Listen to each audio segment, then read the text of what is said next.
When my son Jackson discovered I had secretly accumulated $3 million over my lifetime, his first words weren't of pride or gratitude. They were about getting me to sign papers to transfer power of attorney to him. 3 days later, I found myself sitting in a nursing home room while they listed my house for sale. That's when I realized the inheritance I'd planned for my children would instead fund a new life that would shock them all. I still remember the antiseptic smell of that place, Willow Creek Care Center, the pungent mixture of industrial cleaning products and medical supplies that never quite masked the underlying scent of decay. Before we jump back in, tell us where you're tuning in from, and if this story touches you, make sure you're subscribed, because tomorrow I've saved something extra special for you. My room was small, but efficient, as the brochure had described it. A single bed with side rails, a nightstand bolted to the floor, and a window overlooking the parking lot. This was to be my new home, according to my children. "It's for your own good, Mom," Robin had insisted that morning as they helped me settle in. Her voice carried that peculiar tone people use when speaking to someone they no longer see as capable, overly bright, deliberately slow, as if addressing a child. "After that fall last month, we just can't risk you being alone anymore." I watched her arranging my toiletries in the tiny bathroom, meticulously placing my toothbrush and denture cream like artifacts in a museum display. My son Jackson stood by the door, his attention divided between the conversation and something on his phone, thumbs tapping away at the screen. "The house is just too much to maintain at your age," he added without looking up. "Once we sell it, we'll have plenty to cover your care here. The realtor thinks we can get at least $850,000 in this market. My house, the home where I'd lived for 43 years. The place where I'd raised them, where their father had taken his last breath. Now reduced to a dollar amount, a resource to be liquidated. And what about my say in all this?" I asked, my voice steadier than I expected. Robin exchanged a quick glance with her brother. "Mom, we've been over this. You agreed, remember? The doctor said your memory might be a bit spotty after the fall." I hadn't agreed to anything. My fall had been minor, a slip on a rug that resulted in nothing more than a bruised hip and wounded pride. But it had given them the opening they'd been looking for. "We're just doing what Dad would have wanted," Jackson added, finally pocketing his phone. "Making sure you're safe." Their father would have been appalled, but I didn't say that. Instead, I watched as they continued transforming this sterile room into what they thought would pass for a home. Robin hung a few family photos on the wall, carefully selected ones, where they looked particularly caring, particularly devoted. Jackson set up a small television on the dresser, explaining the simplified remote control as if operating it would be the intellectual summit of my remaining days. What they didn't know, what I had never told them, was about the money. For nearly 5 decades, I had been quietly investing. It started small, just $25 a month from my teaching salary, back when their father and I were first married. As the years passed, I increased the amounts, diversified into different funds, and watched it grow. Through recessions and market surges, I maintained those accounts with a discipline few knew I possessed. Not even my late husband had fully understood the extent of my financial acumen. The total now stood at just over $3 million. I had planned to surprise them with it eventually. A substantial inheritance to help Robin start the business she'd always talked about but never pursued. Funds for Jackson to finally pay off the mortgage that had been weighing on him since his divorce. Money for my grandchildren's education. I had it all mapped out. My final gift to them. But sitting there, watching them dismantle my independence piece by piece, I felt something shift inside me. A lifetime of accommodating, of putting their needs before mine, suddenly seemed like a terrible mistake. Had I raised them to see me only as a responsibility, an inconvenience to be managed? Had my decades of self-sacrifice taught them that I existed solely in relation to their needs? "We've set up automatic payments from your account for the monthly fees here," Jackson was saying, his voice dropping to what he probably thought was out of my hearing range. The retirement checks should cover most of it, and we can use some of the house money to create a fund for the rest. Robin nodded, glancing at me with that same patronizing smile. You won't have to worry about a thing, Mom. We'll handle everything. That's when I saw it clearly. They had already divided my life into assets and liabilities. The house, my pension, my belongings, all neatly categorized as resources to be allocated according to their convenience. And me? I had become nothing more than an obligation, a problem to solve. I think I'd like to rest now, I said quietly, forcing my lips into a polite smile. It's been a long day. They seemed relieved to be dismissed. Robin kissed my cheek, promised to visit on Sunday. Jackson gave my shoulder an awkward pat, and then they were gone, the door clicking shut behind them with a strange finality. In the sudden silence of that room, sitting on the edge of a bed that wasn't mine, I felt something I hadn't experienced in years. Rage. Pure, clarifying anger that burned away decades of maternal accommodation. I wasn't confused, I wasn't having memory problems, and I certainly wasn't ready to be shelved away while they dismantled the life I'd built. I stood up and walked to the IEI window, watching as they crossed the parking lot to their cars. Robin was already on her phone, probably calling Avery, her husband, to report that Mother had been successfully transitioned. Jackson was laughing at something, his step noticeably lighter now that the unpleasant task was complete. That's when I knew. The $3 million wouldn't be their inheritance after all. It would be my liberation. I waited until their cars disappeared from view before reaching for my purse, my fingers finding the small notebook where I kept account numbers, passwords, contact information for my financial advisor, resources they knew nothing about, power they hadn't accounted for.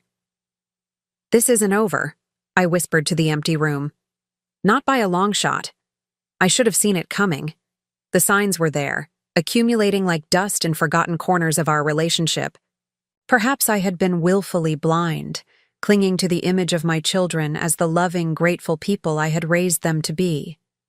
It started after Wallace, my husband of 47 years, passed away. The first crack appeared during the reading of his will, a modest document that left everything to me, as we had always planned. I would manage our resources during my lifetime, and upon my death, everything would pass to our children. Simple, traditional, fair. But I caught the look that passed between Robin and Jackson that day. A fleeting exchange of disappointment, quickly masked. Later, Jackson had approached me in the kitchen during the post-funeral gathering at our home. "Mom, Dad didn't leave much of a cushion, did he?" he'd said, studying the granite countertop rather than meeting my eyes. "I mean, the house is great, but liquid assets." "We managed our money carefully," I'd replied, deliberately vague. Wallace and I had agreed long ago to keep our investment portfolio private, not secretive exactly, just separate from our family discussions. "Money changes people," he always said, "even the ones you trust most." "I'm just concerned about you, that's all," Jackson continued. "On a fixed income now, the property taxes alone on this place must be crushing." That was the first suggestion that perhaps the house was too much for me. It wouldn't be the last. Robin was subtler, but no less persistent. She began dropping by unannounced, ostensibly to check on me, but her eyes would scan the house critically. "Mom, that step is loose again," she'd note. Or, "The gutters really need cleaning, you know." Each observation delivered with the same conclusion. "This place is becoming a lot to handle, isn't it?" Then came the doctor's appointments. Suddenly, one or both of them insisted on accompanying me to routine checkups. They would speak before I could, answering questions directed at me. "She's been a bit forgetful lately," Robin told my doctor during a visit for a routine blood pressure check.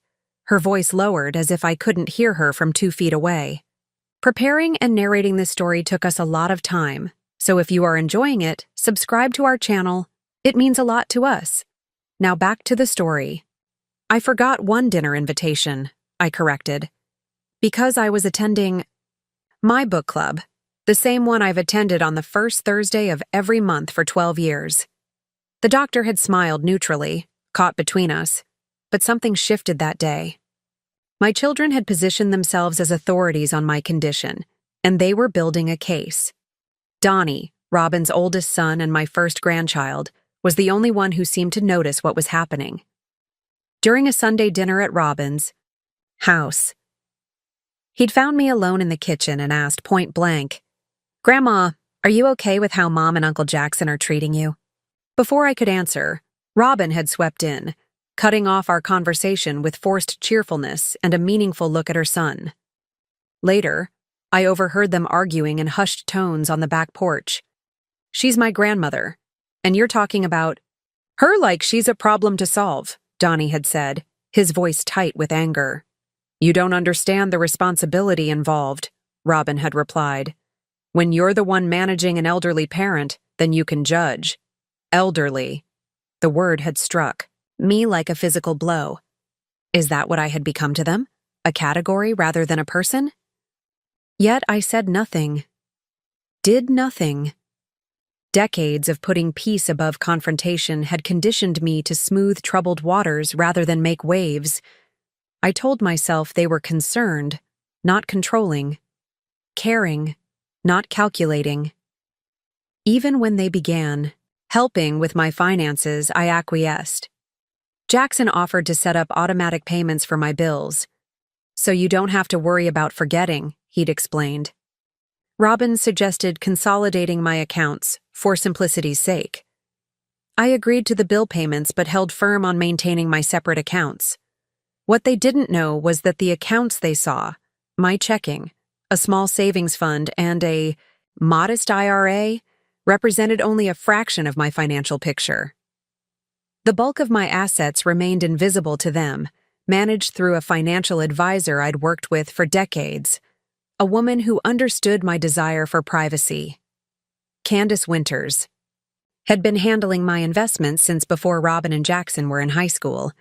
She knew about the rental properties I'd quietly acquired in the 1980s and sold at substantial profit in the early 2000s. She managed the diversified portfolio we'd built together: blue-chip stocks, municipal bonds, a carefully selected range of mutual funds. Over decades, these investments had grown steadily, compounding into a sum that would have astonished my children. "You really should tell them," Candace had suggested during our last meeting before Wallace's death. "Financial transparency can prevent family conflicts down the road." Wallace had squeezed my hand then. "Margaret knows our children better than anyone," he'd told Candace. "If she thinks this information is better shared later, I trust her judgment." I had planned to tell them eventually, perhaps on my 75th birthday, still 2 years away. I imagined their surprise, their gratitude at discovering their fiscally conservative mother had secretly secured their financial futures. I pictured the relief on Jackson's face, the tears in Robin's eyes. In my mind, the revelation would transform our relationship, deepening their respect for me. But the past year had revealed an uncomfortable truth. My children saw my aging not as a new phase of my life, but as a diminishment of my personhood. Each small physical setback, a bout of pneumonia last winter, the minor fall in my garden, became evidence in their minds that I was no longer capable of independence. The final straw came when I discovered Robin had contacted a lawyer about guardianship options. She'd left the email open on her tablet during a visit, never imagining I would notice or understand its implications. The message outlined the legal requirements for demonstrating an elderly parent's diminished capacity and the steps needed to establish legal control over their affairs.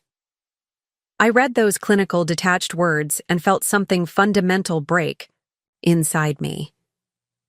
The children I had raised, nurtured, and sacrificed for were plotting to legally strip me of my autonomy, not because I needed protection, but because it was convenient for them. A week later, I had the fall. A simple accident. My slipper caught on the edge of the kitchen rug. That resulted in nothing more than bruised dignity and a sore hip. But it gave them the opening they'd been waiting for. 3 days later, I was installed at Willow Creek, my independence packaged neatly away like the belongings they'd selected to accompany me. A sanitized subset of my life, chosen for practicality, rather than meaning. What they couldn't know was that their actions had made my decision for me. The money I had saved for them would now serve a different purpose altogether.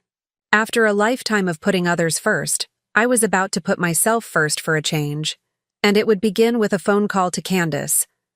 I was not always so accommodating. There was a time, before children, before the comfortable routines of marriage, had softened my edges, when I was known for my independence. My late husband often joked that he fell in love with me precisely because I refused to fall for him. We met at the university library in 1967. I was studying economics and mathematics, in an era when women were still expected to pursue more suitable subjects like education or nursing. Wallace was a history major with a poet's soul and an argumentative nature. Our first conversation was a debate about fiscal policy that ended with me telling him, quite firmly, that his understanding of economic principles was both romantic and impractical. Instead of being offended, he asked me to coffee. I declined. He persisted for weeks, leaving notes in my textbooks, appearing at campus events he knew I would attend. Finally, I agreed to one coffee, purely to explain to him, face to face, why his pursuit was futile. 3 hours later, we were still talking. Not about romance, but about ideas, ambitions, the world we wanted to build. He respected my mind in a way few men of that era did, and I admired his stubborn idealism, so different from my practical nature. "You know what I like about you, Margaret," he said that day. "You don't need me. If we build something together, it will be because you choose it, not because you're looking for someone to complete you." We married 2 years later, equal partners, with separate strengths. Wallace taught history at the high school level, passionate about opening young minds to the lessons of the past. I worked in banking, steady and meticulous, building our financial foundation brick by careful brick. When Robin was born in 1972, followed by Jackson in 1974, we agreed I would step back from full-time work until they started school. But I never stopped managing our finances, setting aside what I could, planning for the future with the same precision I had applied in my professional life. Wallace trusted me completely with our money. "You have the head for numbers," he'd say. "I'd rather focus on the past than plan for the future." It became our division of labor. He handled the daily household, coached the children's soccer teams, led the neighborhood association, while I quietly ensured our financial security grew steadily behind the scenes. By the time the children were in high school, I had returned to work, accepting a position at a local credit union. The salary was modest, but it allowed me to contribute to my employer-matched retirement fund while still managing our household. Few people, looking at our comfortable but modest lifestyle, would have guessed at the growing nest egg I was accumulating through careful investing. "Mom's cheap," Robin would complain to her friends when I refused to buy the designer jeans that everyone was wearing. "She works at a bank but acts like we're poor." I never corrected her, never explained that the difference between those jeans and the perfectly serviceable ones I purchased was being invested in her future. That each small economy, the vacations at state parks instead of resorts, the secondhand books, the home-cooked meals instead of restaurants, was part of a larger strategy. Wallace understood, though we rarely discussed it explicitly. On our 30th anniversary, he gave me a small wooden box he had crafted himself. "For your secret millions," he teased, his eyes crinkling with affection. "One day the kids will realize their frugal mother was a financial wizard all along." Inside, the box was a note. To Margaret, who taught me that love isn't just about grand gestures, but about planning for a future together. "Thank you for your quiet strength." I kept that box on my nightstand long after Wallace was gone. Robin and Jackson never asked about it, never noticed the tears in my eyes when I would touch its smooth wooden surface. They had grown into adults, who saw only what they expected to see in their conventional, predictable mother. After Wallace's death 5 years ago, I continued living as we always had, carefully, modestly, the opposite of extravagant. My one indulgence was my garden, the English cottage-style flowers that filled the front yard, the vegetable beds that produced far more than I could eat alone, the herb garden that scented the air on warm summer evenings. It was in the garden that I felt closest to myself, to the woman I had been before becoming mom, and then Widow Harris. With my hands in the soil, I was simply Margaret again, capable, creative, connected to something essential and true. Perhaps that's why they targeted the garden first. "Mom, you really shouldn't be bending and stooping so much at your age," Robin began saying last spring. "What if you fall out there and no one finds you for hours?" "The landscaping service I use could take this over," Jackson suggested. "It's not that expensive, and then you wouldn't have to worry about maintaining it." Maintaining it. As if my garden was a burden rather than a joy. As if the hours I spent nurturing plants were a chore I needed rescuing from rather than the meditative practice that kept me grounded. I resisted, of course. Gently at first, then more firmly as their suggestions became insistence. "The garden stays as it is," I finally said during a particularly tense Sunday dinner at Robin's house. "I'm perfectly capable of managing it, and I have no intention of stopping." The silence that followed was heavy with unspoken judgment. Later, I overheard Robin on the phone with her husband. "She's becoming more stubborn," she said, her voice low. "Mom used to be so reasonable, but lately it's like she's digging her heels in about everything." What Robin couldn't understand, what neither of my children seemed able to grasp, was that my so-called stubbornness was simply self-preservation.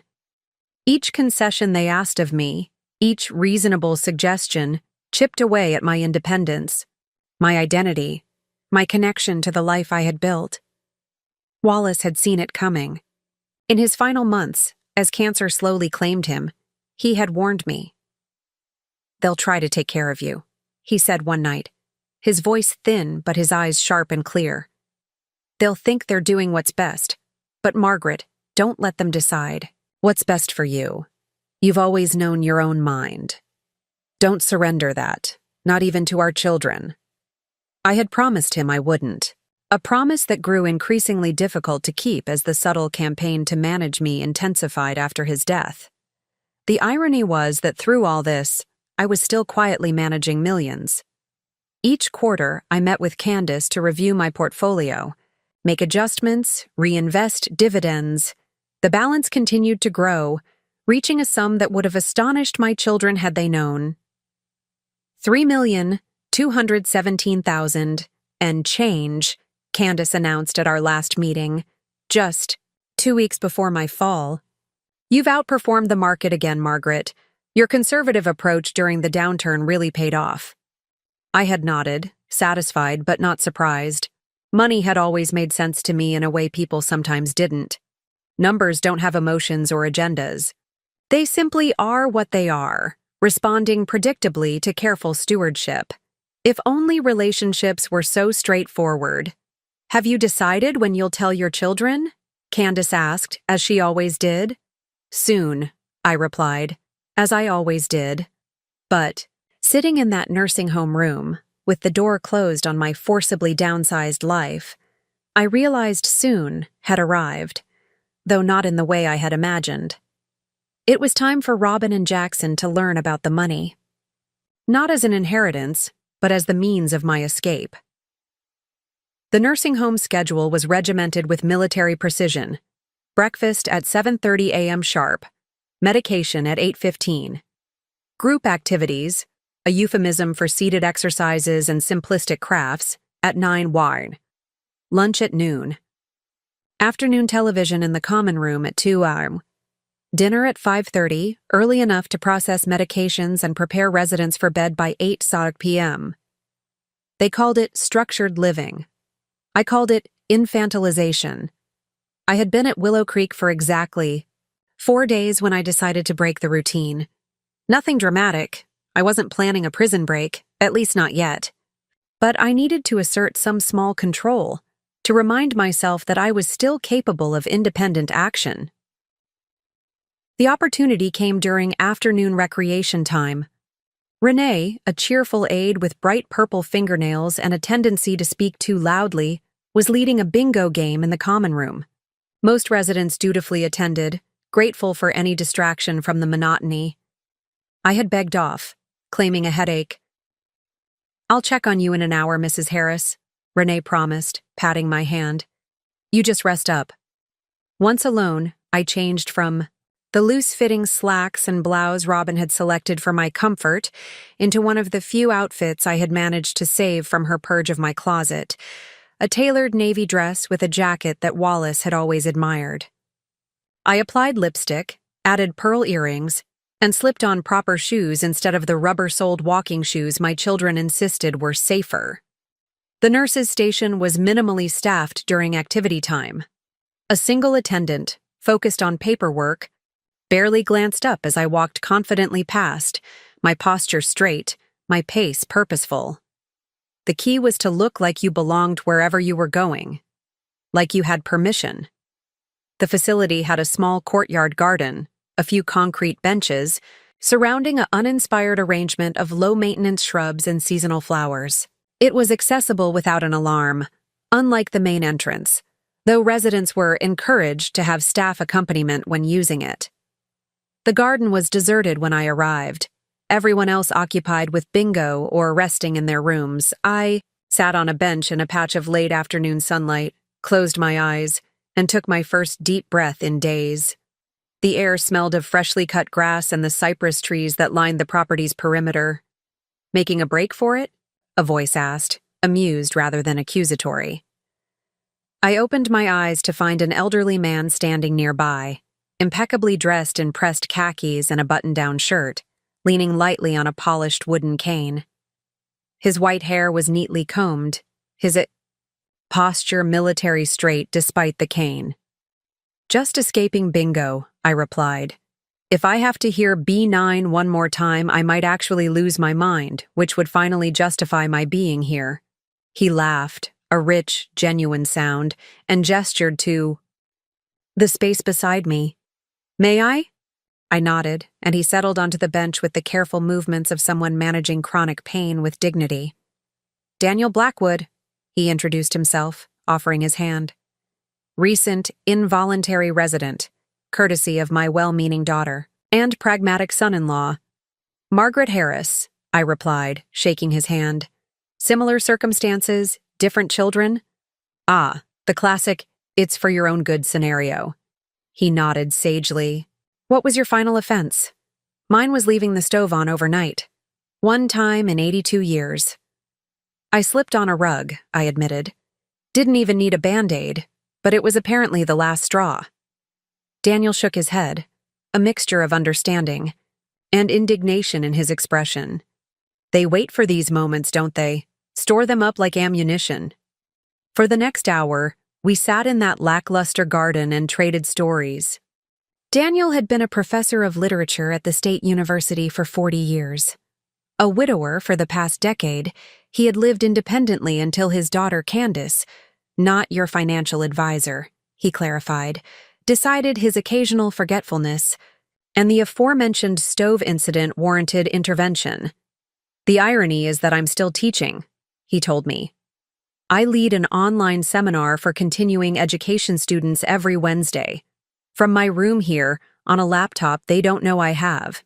My daughter thinks I'm watching matinee movies those afternoons." His small rebellion delighted me. "How long have you been here?" I asked.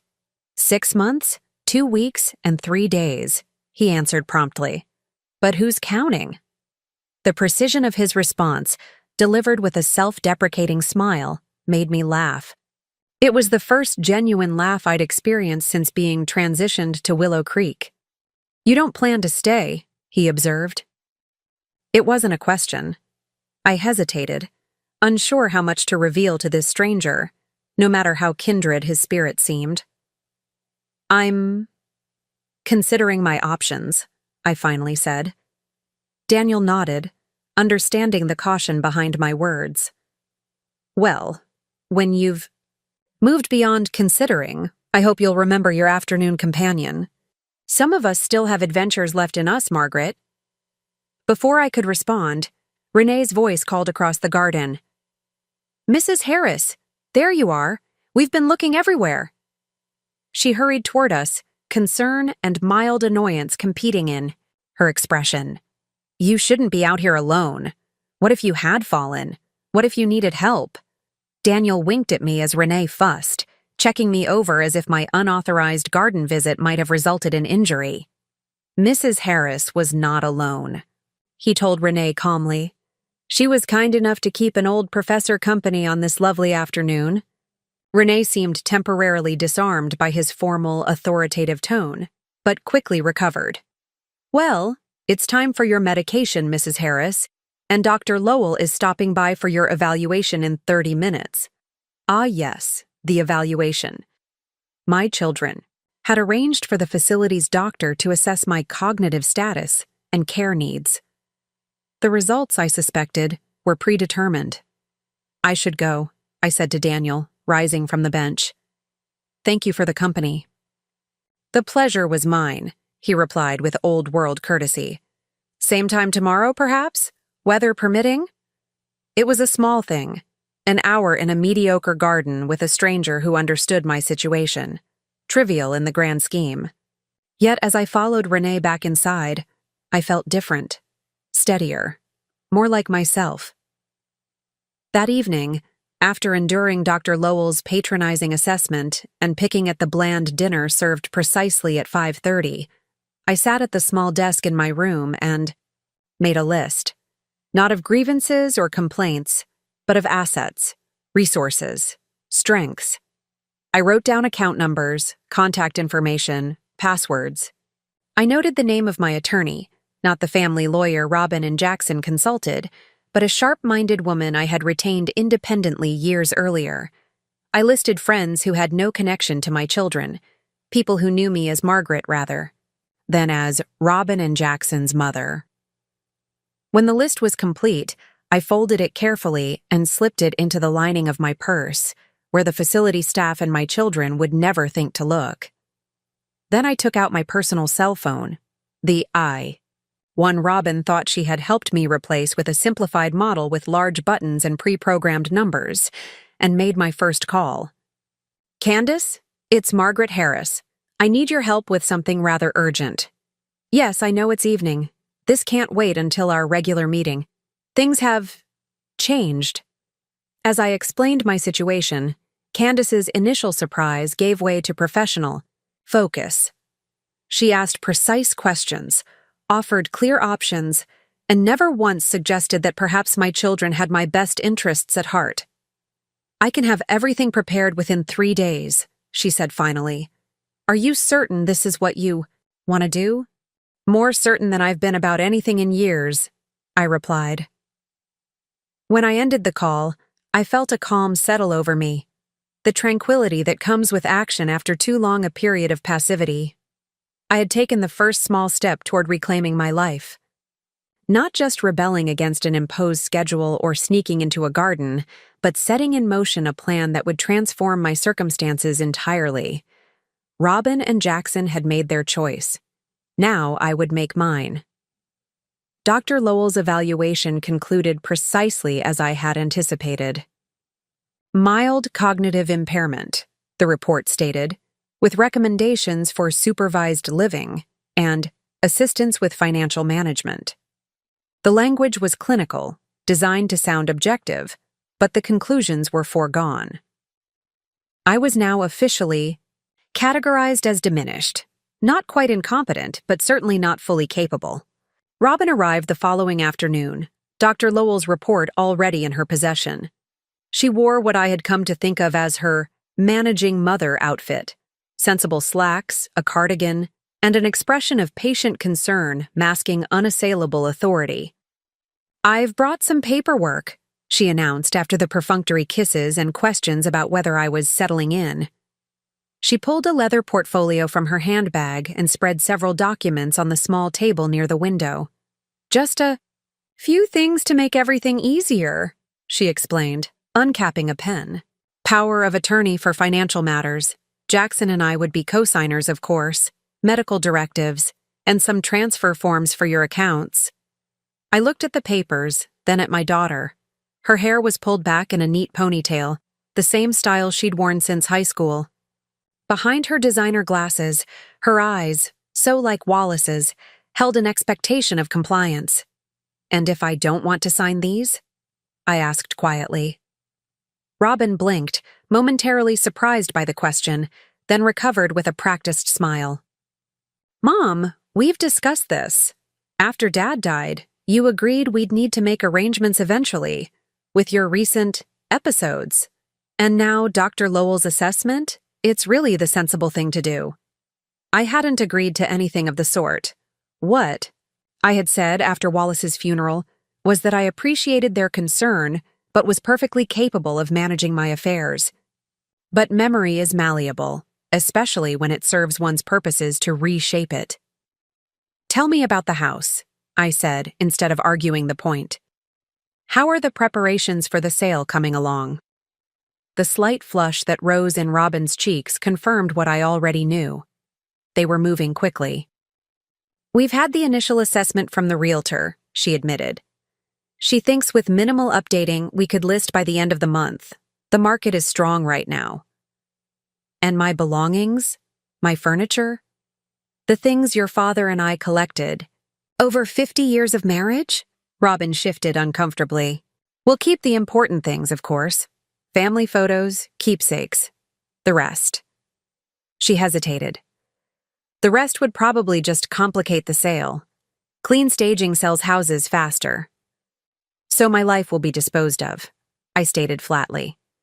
"Cleared away to facilitate a quicker transaction." "Mom, that's not fair. We're trying to ensure your care is provided for." "By selling the home I own outright? By liquidating my possessions? Tell me, Robin, once the house is sold, where will that money go?" "Into a trust," she replied quickly. "For your ongoing care." "Managed by whom?" "Well, Jackson and I, naturally, as your power of attorney." She tapped the document in front of me. "That's why we need to get these signed today. The sooner everything's in order, the sooner we can proceed with the sale." I studied my daughter's face. The daughter I had carried inside me, had nursed at my breast, had taught to read and ride a bicycle and navigate the complexities of adolescent friendships. I searched for the child I had known in the woman before me, and found only a stranger wearing familiar features. "No," I said simply. Robin stared at me, uncomprehending. "No what?" "No, I will not sign these papers. No, you will not sell my house. No, you will not manage my money. No." Her expression shifted from confusion to exasperation. "Mom, be reasonable. You can't live alone anymore. You've proven that. The house needs to be sold to fund your care here." "I don't recall agreeing to stay here permanently," I replied, keeping my voice level despite the anger building inside me. "This was presented to me as a temporary arrangement after my fall." Robin sighed heavily, the sound of a patient person dealing with an unreasonable child. "You need full-time supervision now. Dr. Lowell's report makes that clear. If you'd just look at what he wrote—" "I've seen the report," I interrupted. Interestingly, Dr. Lowell spent exactly 12 minutes evaluating me. He asked me what day it was, who the president is, and whether I could count backward from 100 by sevens. He never inquired about my daily activities before coming here, my financial management skills, or my decision-making processes. Yet somehow he concluded I'm incapable of independent living. He's a professional, Mom. He knows what to look for. He saw what he was expected to see, I countered. What you and Jackson have been constructing for months, The narrative of your declining mother who needs rescuing from herself. Robin's professional composure cracked slightly. That's ridiculous. We're trying to protect you. From what, exactly? From living in my own home? From managing my own money? From making my own decisions? From ending up broke and alone? Robin's voice rose in frustration. Do you have any idea how expensive elder care is? What if you need skilled nursing later? What if there's an emergency? Your savings and pension won't cover a fraction of potential costs. I almost laughed at the irony. My daughter was lecturing me about financial planning. Me, who had built a multi-million-dollar portfolio while raising 2 children on a middle-class income. My financial situation is not your concern, I said firmly. It absolutely is my concern. Robin stood up, her patience finally exhausted. You're being selfish and short-sighted. Jackson and I are trying to prevent a crisis, and you're fighting us every step of the way. Selfish, I repeated, the word landing like a slap. I have spent my entire adult life putting you and your brother first. Every decision, every sacrifice, every consideration was for your benefit. And now, when I insist on basic autonomy in my remaining years, I'm selfish? Robin's eyes filled with tears. Whether from frustration or genuine emotion, I couldn't tell. You're not thinking clearly, Mom. This isn't like you. No, Robin. This is exactly like me. The me you never bothered to know. I gathered the unsigned papers and handed them back to her.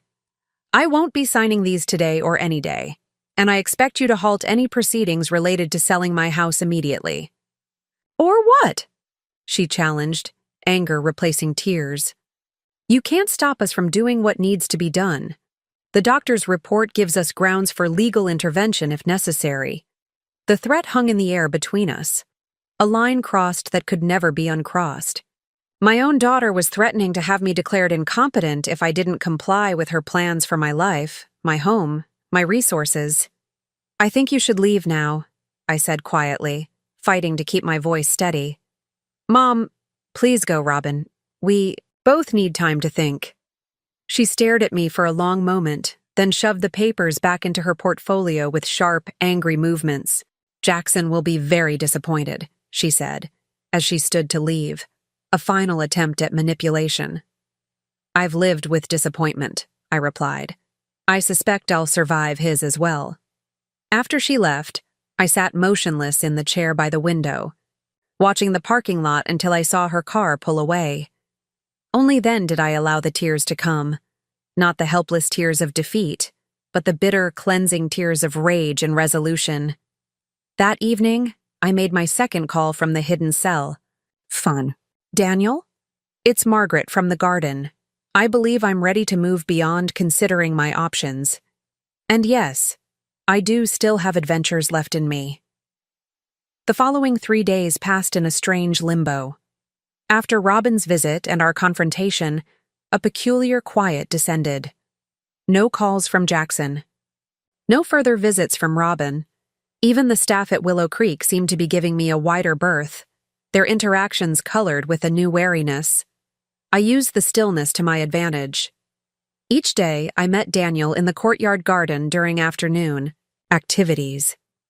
Unlike the chaotic emotions swirling inside me, Daniel brought a professor's methodical approach to problem-solving. First, we need to understand what legal standing they actually have, he said during our second meeting, his voice low despite the empty garden. Have they filed for guardianship? Contested your competency in court? Not yet, I replied. But Robin made it clear that's their next step if I don't cooperate. They have Dr. Lowell's assessment, which apparently gives them grounds for legal intervention. Daniel's snort of derision was oddly comforting.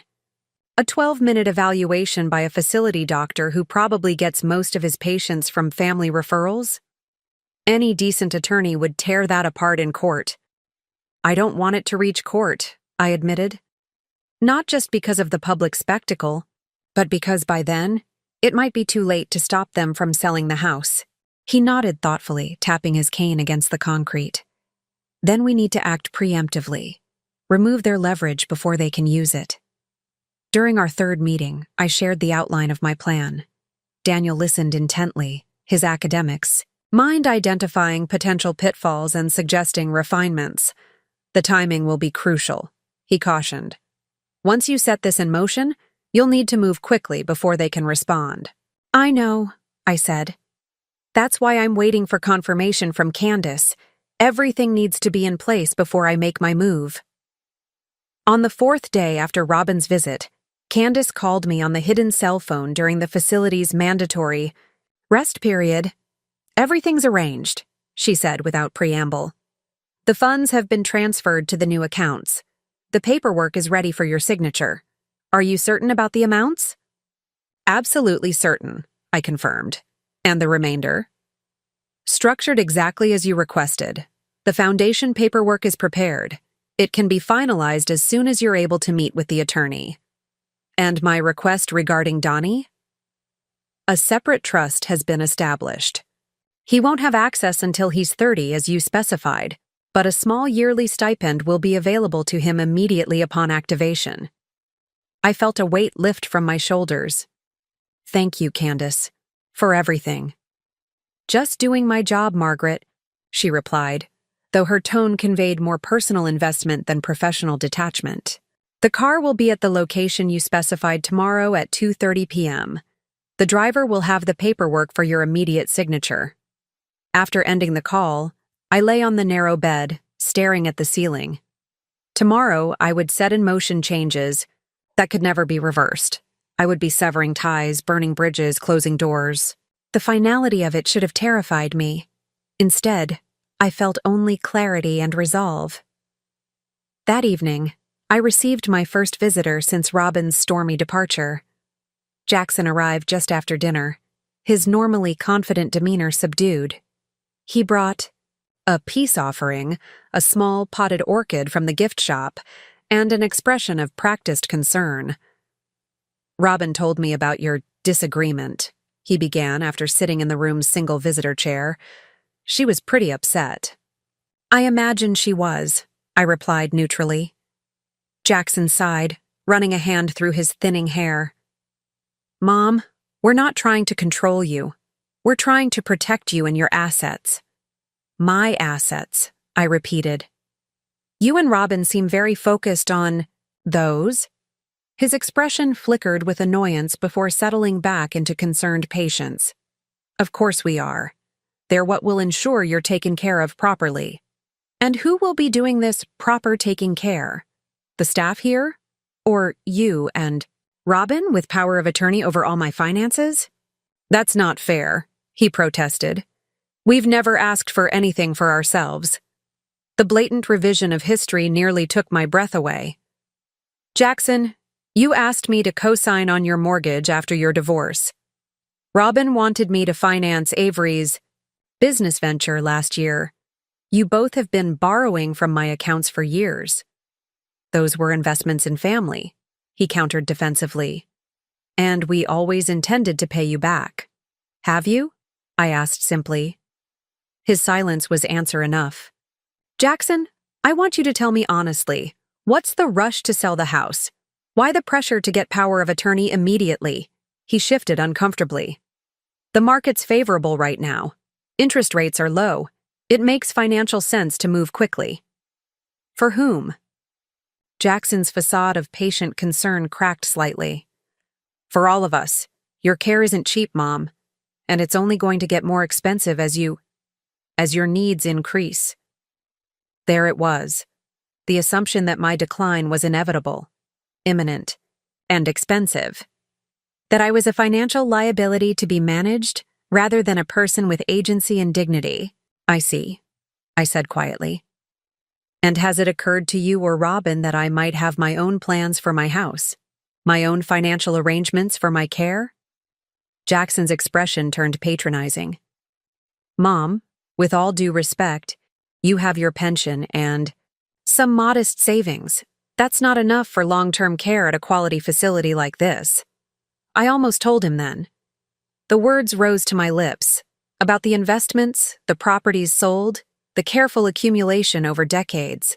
About the $3 million they knew nothing about. About how I had planned to divide it between them as their inheritance. But something in his expression, the absolute certainty that he knew better, that he understood finances while his mother was financially naive, stopped me. Why give him information he would only use against me? Why reveal my strongest card before I needed to play it? I've managed my money successfully for over 60 years, I said instead. I believe I can continue to do so. Jackson shook his head, the gesture dismissive despite his attempt at a sympathetic expression. It's different now, Mom. You're not thinking as clearly as you used to. That's not your fault. It's just age and circumstances. I see, I said again, suddenly weary of the conversation. Is there anything else you wanted to discuss? He seemed surprised by my apparent capitulation. Well, I was hoping you might reconsider the power of attorney. It really would make everything simpler. I'll think about it, I lied. Jackson left. Shortly after, visibly relieved that our conversation hadn't escalated like his sisters had, he promised to return in a few days with the paperwork, just in case you change your mind. After he left, I began methodically packing the few personal items I wanted to take with me. The family photos I left, they were duplicates anyway. The nightgowns and slippers Robin had purchased would remain behind. The simplified cell phone would stay on the nightstand. I kept only what mattered. Wallace's wooden box with his note inside. The pearl earrings he had given me on our 40th anniversary. My real cell phone, a single change of clothes. My purse with identification and the carefully hidden list of accounts and contacts. Everything that truly defined me, my home, my garden, my books, my memories, couldn't be packed in a small bag. But they couldn't be taken from me either, not unless I allowed it. As I prepared for bed that night, following the facility's regimented schedule one last time, I found myself unexpectedly calm. Tomorrow would bring upheaval, confrontation, perhaps even the final severing of family ties. Yet underneath the inevitable sorrow was something stronger, a bone-deep certainty that I was reclaiming not just my financial independence but my fundamental right to self-determination. I slept more soundly that night than I had since arriving at Willow Creek. At precisely 2:15 p.m. the following day, I walked calmly through the courtyard garden toward the service gate at the far end of the property. The afternoon was warm, the sky a clear, limitless blue that seemed like an omen of freedom. Most residents were occupied with the daily movie screening in the common room, a predictable routine that worked to my advantage. Daniel was waiting by a cluster of hydrangea bushes that partially obscured the gate, his familiar cane in one hand and a small leather satchel in the other. Right on schedule, he noted approvingly as I approached. Everything still set? I nodded, feeling strangely light despite the weight of what we were about to do. The car should be outside in 15 minutes. Candace confirmed this morning. Daniel glanced at his watch, a beautiful vintage timepiece that had belonged to his father. Then we have just enough time for me to give you this. He handed me the satchel. Inside was a slim laptop computer, a smartphone newer than my hidden one, and a small envelope. The electronics are untraceable, he explained. Paid for in cash by my grandson, who happens to be sympathetic to our cause. The envelope contains temporary identification, nothing illegal, just membership cards for various organizations under your maiden name.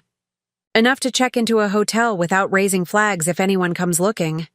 I stared at him, momentarily speechless. Daniel, you didn't have to.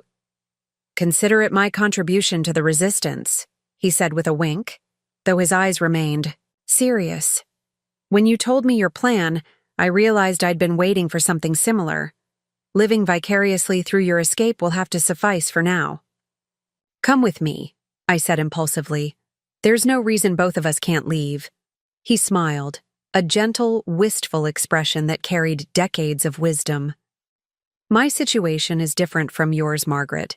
I have health conditions that require more care than I'd like to admit.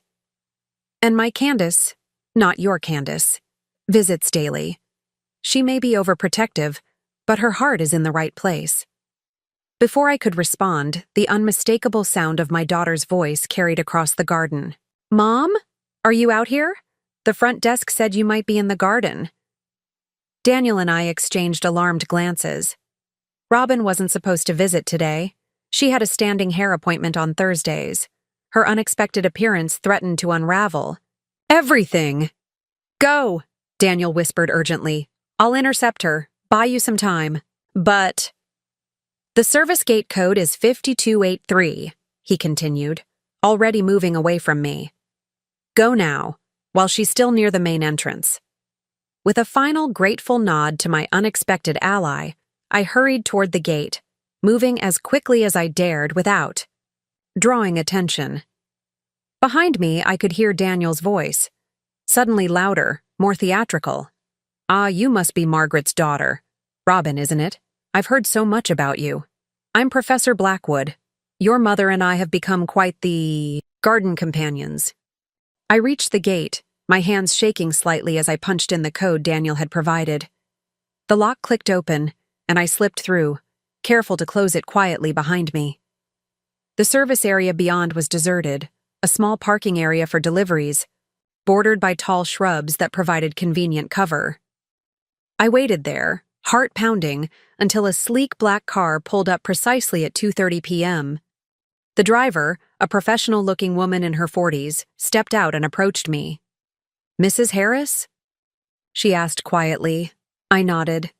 I'm Melissa from Candace Winter's office. I have the paperwork for you to sign before we proceed to the destination. She opened the rear door and I slid into the car's cool interior.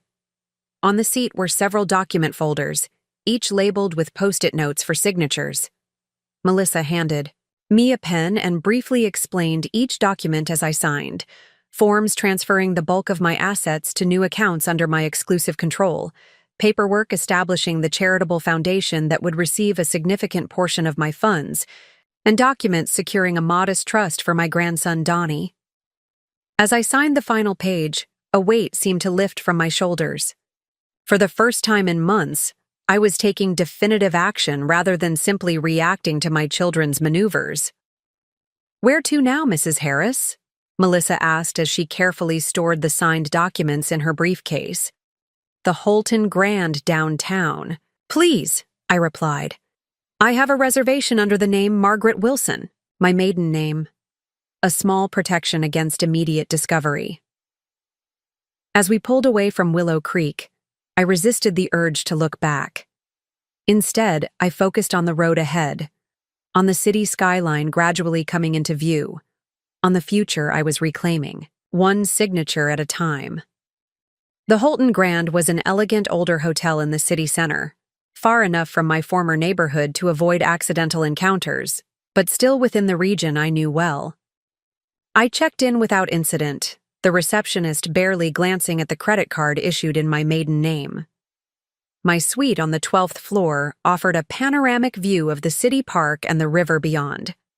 After Melissa departed with the signed documents, promising to deliver them directly to Candace, I stood by the window for a long time, watching the ordinary rhythms of the world below. People strolling through the park, office workers hurrying back from late lunches, a young couple with a stroller pausing to admire the fountain. Normal life continuing, oblivious to the quiet revolution I had just staged in my own small corner of existence. I was just preparing to order room service when my cell phone rang. My real one, not the simplified version Robin had provided. The screen showed Donnie's number. Grandma? His voice was urgent, concerned. Where are you? Mom's freaking out. She said you disappeared from Willow Creek. Are you okay? The genuine worry in his tone touched me. Of all my family members, Donnie had always seen me most clearly.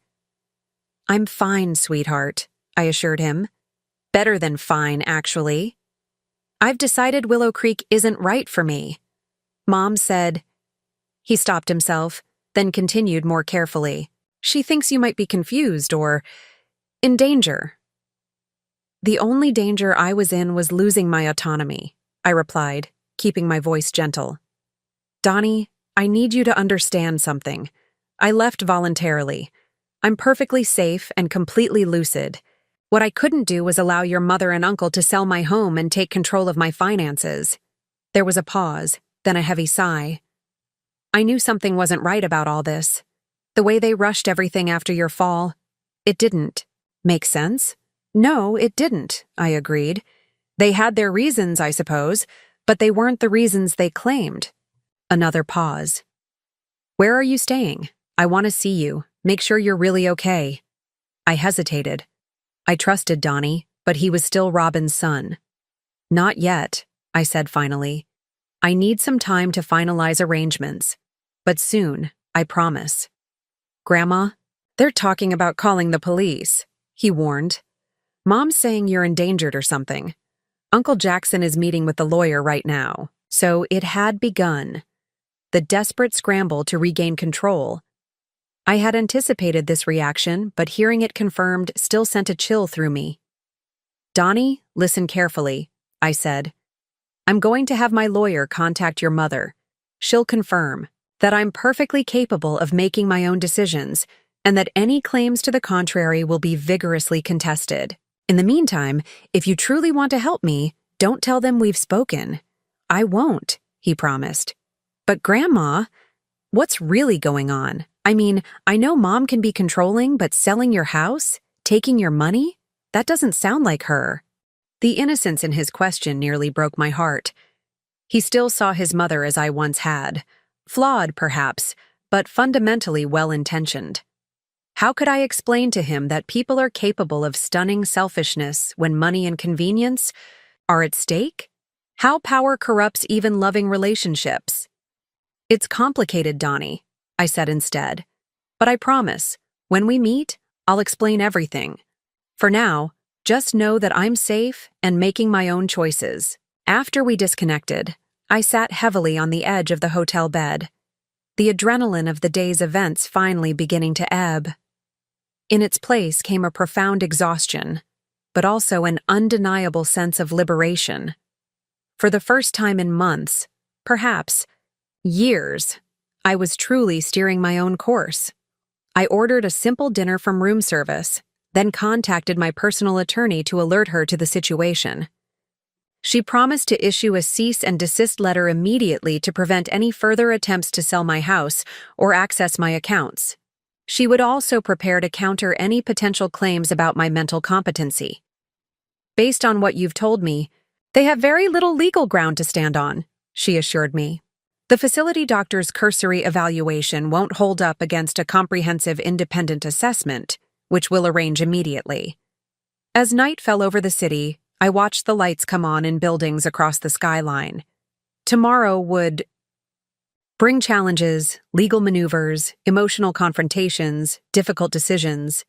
But tonight, in this quiet hotel room far from the nursing home where my children had attempted to warehouse me, I had reclaimed something precious. My life was my own again.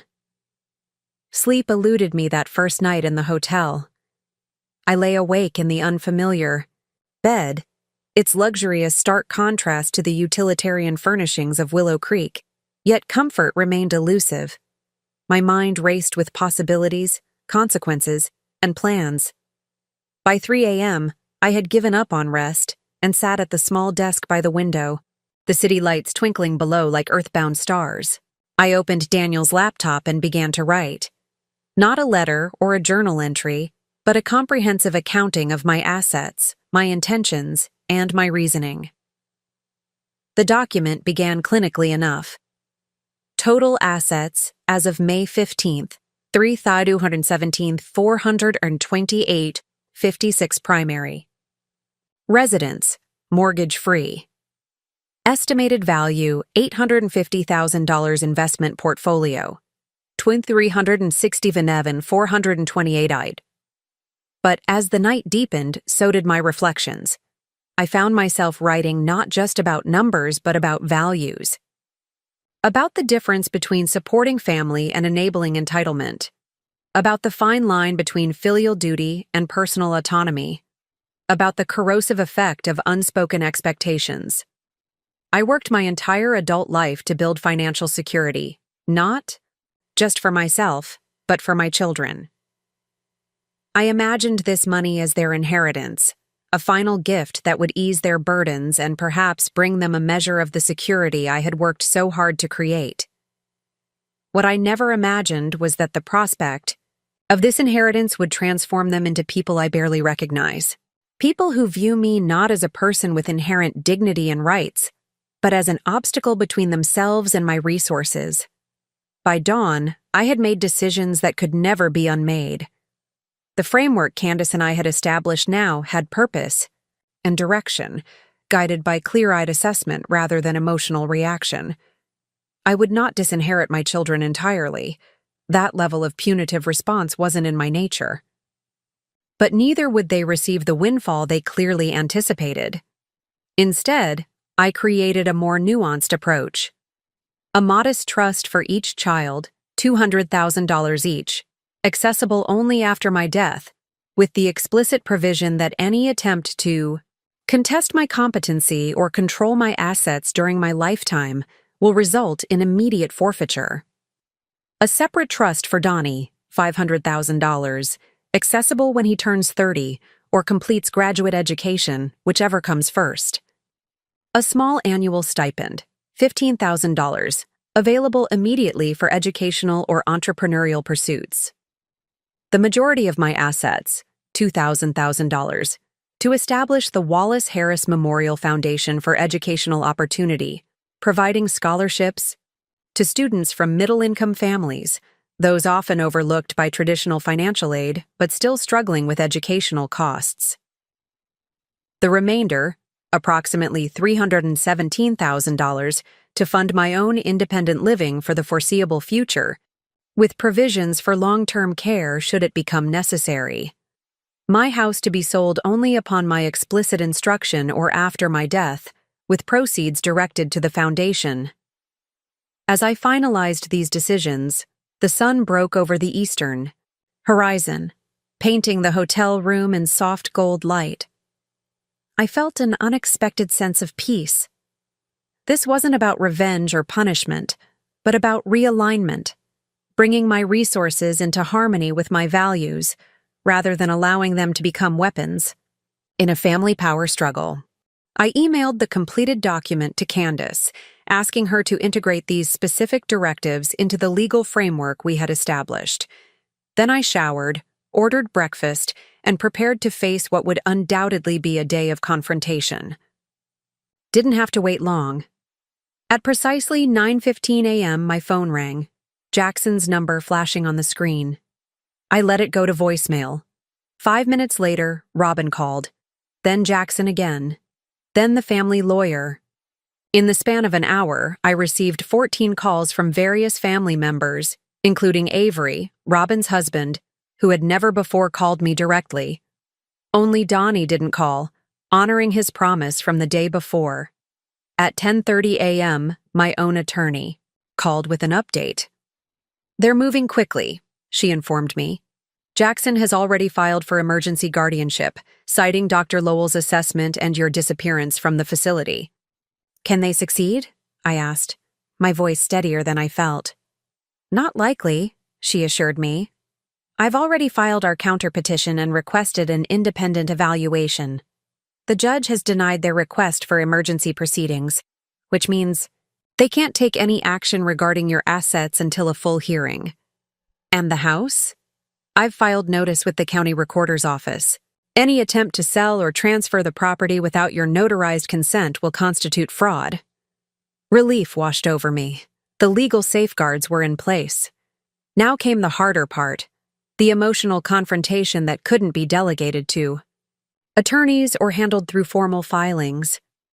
At noon, I finally answered one of Robin's calls. Mom! Her voice was a mixture of anger and what sounded like genuine fear. Where are you? We've been worried sick. The nursing home said you just walked out. They're liable, you know. We could sue them for negligence. That won't be necessary, I replied calmly. I left voluntarily. I'm perfectly safe. Safe where? Who's with you? Are you alone? The questions came rapid fire, each one underscoring her assumption that I couldn't possibly manage on my own. I'm at a hotel, I said. And yes, I'm alone by choice, not by circumstance. A hotel? Her voice rose in disbelief. Mom, you need to come home. Or back to Willow Creek. We can discuss options, but you can't just— I can, and I have, I interrupted, my tone firm but not harsh. Robin, I need you to understand something fundamental. I am not coming back to Willow Creek. I am not signing power of attorney over to you and Jackson, and I am not allowing my house to be sold. Silence stretched between us for several seconds. When Robin spoke again, her voice had shifted to something harder, more controlled. You're not thinking clearly, she said. This behavior, sneaking out, hiding in hotels, it only confirms what Dr. Lowell said about your judgment being impaired. I've just had an independent neuropsychological evaluation, I countered. This morning, in fact. The results will be available to the court and to you once they're finalized. I suspect they'll tell a different story than Dr. Lowell's 12-minute assessment. Another silence, longer this time. I could almost hear the recalculation happening, the shift in strategy. Mom, she finally said, her voice softer, wounded. Why are you doing this? Why are you fighting us? We're your children. We love you. We're trying to protect you. The sincerity in her tone almost made me waver. Almost. But then I remembered the email to the lawyer about guardianship options, the house listing preparations conducted without my knowledge, the casual dismissal of my preferences, my autonomy, my very personhood. If you truly want to protect me, I said quietly, you'll respect my right to make my own decisions. You'll acknowledge that I am still capable of managing my own life. You'll stop treating me as a problem to be solved rather than a person to be respected. But your fall was minor, I finished for her. A stumble that resulted in nothing, more than a bruise. Not a reason to upend my entire life. Robin's voice hardened again. You don't understand the liability, the risks. If something happened to you alone in that house, something serious, then it would be my risk to take, I said firmly. My life, my choice. It's not that simple, she insisted. There are financial considerations. And there it was, the real concern, finally spoken aloud. Yes, I agreed. There are indeed financial considerations. Which brings me to the other reason for this conversation. I've made some changes to my estate planning that you and Jackson should be aware of. What kind of changes? Her voice was suddenly wary. Significant ones, I replied. The inheritance you and Jackson seem to have been counting on. The money you apparently anticipated would help fund a new house, pay off debts, perhaps finance early retirement, has been substantially restructured. The silence that followed was absolute. I could hear Robin's breathing, slightly faster than normal, but nothing else. What does that mean? She finally asked, each word careful and measured. It means that the majority of my assets, approximately $3 million, will now primarily fund a charitable foundation. You and Jackson will receive modest trusts, conditional on respecting my autonomy for the remainder of my life. $3 million! She stopped abruptly. Mom, that's impossible. You don't have that kind of money. Dad left you the house and his pension, that's all. The absolute certainty in her voice might have been comical under different circumstances. Her confident assumption that she knew more about my finances than I did. I've been investing since before you were born, I said simply. Your father and I made certain choices, living modestly, avoiding debt, consistently setting aside portions of our income that allowed me to accumulate significant assets over time. Assets I had intended to leave entirely to you and Jackson, until recent events forced me to reconsider. Another prolonged silence. I could almost see Robin's expression, The disbelief, the calculations, the dawning realization of what she and Jackson had inadvertently set in motion with their attempts to control me. "We need to talk about this in person," she finally said. "All of us, you, me, Jackson. There's clearly been a misunderstanding. If you'll just tell us where you are." "Not yet," I cut her off gently. "I need time and space to implement these changes properly. My attorney will be in touch with yours regarding the guardianship petition, which I expect to be withdrawn immediately. Once that's resolved, we can discuss meeting." "Mom, please." "I love you, Robin," I said, meaning it despite everything. "You and Jackson both. I always will. But love doesn't require submission. It shouldn't demand the surrender of one's essential dignity." I ended the call before she could respond, my hand trembling slightly as I set down the phone. The confrontation I had dreaded was now behind me, though its consequences would likely reverberate for months, perhaps years to come. Outside my hotel window, the city continued its midday bustle, oblivious to the small earthquake that had just occurred in my family's foundation. I watched the pedestrians below, business people hurrying to lunch meetings, tourists consulting maps, young parents pushing strollers, and felt strangely connected to them all. Each person navigating their own complex web of relationships, choices, and consequences. For the first time in months, I felt not like an object being managed, but like a participant in that great human flow. A person with agency, with purpose, with the right to direct my own journey. Whatever came next, that awareness alone was worth the price of $3 million. The hotel became my sanctuary for the next 3 days. My attorney advised staying in a secure location until the guardianship petition was formally withdrawn and the independent neuropsychological evaluation was complete. I used the time to rest, regroup, and plan my next steps. On the second day, Candace arrived with additional documents requiring my signature and updates on the financial restructuring. "Everything is proceeding according to your instructions," she assured me, spreading papers across the hotel suite's dining table. "The foundation framework is established, the trusts are structured, and your personal accounts are secured against unauthorized access." "And my house?" I asked. "Your attorney has filed the necessary protections. No one can sell it without your explicit consent."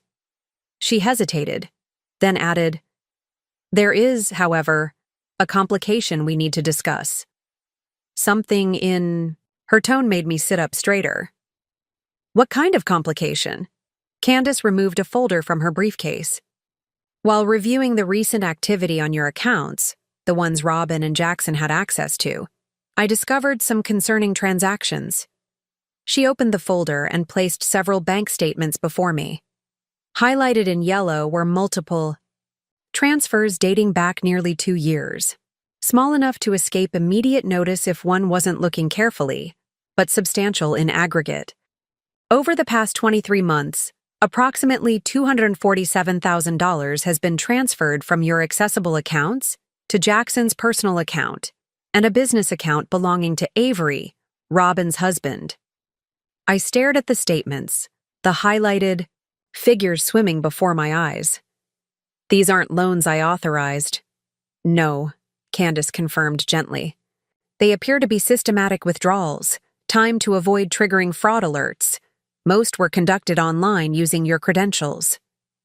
The realization felt like a physical blow. My children hadn't just been planning to take control of my assets. They had already been helping themselves to my money for nearly 2 years. "Can we recover any of it?" I asked, my voice sounding distant to my own ears. "Possibly, through legal action," Candace replied. "But I wanted you to be aware before we proceed. Legal recovery would involve filing charges for financial elder abuse, which would have significant consequences for both Robin and Jackson." I closed my eyes, absorbing this new betrayal. The money itself wasn't the issue. $247,000 was a substantial sum, but not crippling given my overall assets. What hurt was the calculated nature of the theft, the deliberate exploitation of my trust. "There's more," Candace said reluctantly. "While investigating these transactions, I discovered communications between Robin, Jackson, and their attorney dating back to shortly after Wallace's death. They've been planning to have you declared incompetent for over a year, waiting for an opportunity, like your fall, to implement their strategy." She handed me printed copies of emails. I read them slowly, each word a fresh wound. The clinical discussion of mother's declining capacity, the strategic planning for asset preservation, the thinly veiled excitement about unlocking estate value. My own children, discussing me as if I were already gone, my personhood dissolved into a collection of assets awaiting distribution. One exchange between Robin and Jackson stood out with particular clarity. "Mom's always been so secretive about money," Robin had written. "Dad must have left more than she's letting on. The house alone is worth close to $1 million in this market." Jackson's reply: "Once we have POA, we can get a complete picture. If there are hidden accounts, we'll find them. Better to handle this while she's still relatively healthy. Waiting until she's truly incapacitated would just complicate things." They hadn't known about the investments, that much was clear. But they had suspected there was more than I had revealed, and had been methodically positioning themselves to seize control before I could complicate things, by becoming genuinely incapacitated, or worse, by making independent decisions about my own resources. "I'm so sorry, Margaret," Candace said softly, her professional demeanor momentarily giving way to genuine compassion. "I debated whether to show you these at all, but you deserve to know the truth, especially before making final decisions about your state." I nodded, unable to speak past the tightness in my throat. Part of me wished she hadn't told me, hadn't shown me these concrete proofs of my children's betrayal. But deeper than that pain was a sense of clarity, a confirmation that my instincts had been correct, that my decision to protect myself hadn't been an overreaction. "What do you recommend?" I asked finally. Candace considered carefully before answering. "From a purely financial perspective, pursuing recovery of the misappropriated funds would be reasonable. From a personal perspective," she paused, "that depends entirely on what kind of relationship, if any, you hope to salvage with your children." The question hung in the air between us. What kind of relationship could survive this level of betrayal? What forgiveness could possibly bridge this chasm? "I need time to think," I said at last. "For now, let's continue with securing my assets and establishing the foundation. The decision about legal action can wait." After Candace left, I sat alone, by the window for hours, watching darkness fall over the city as I turned over this painful discovery in my mind.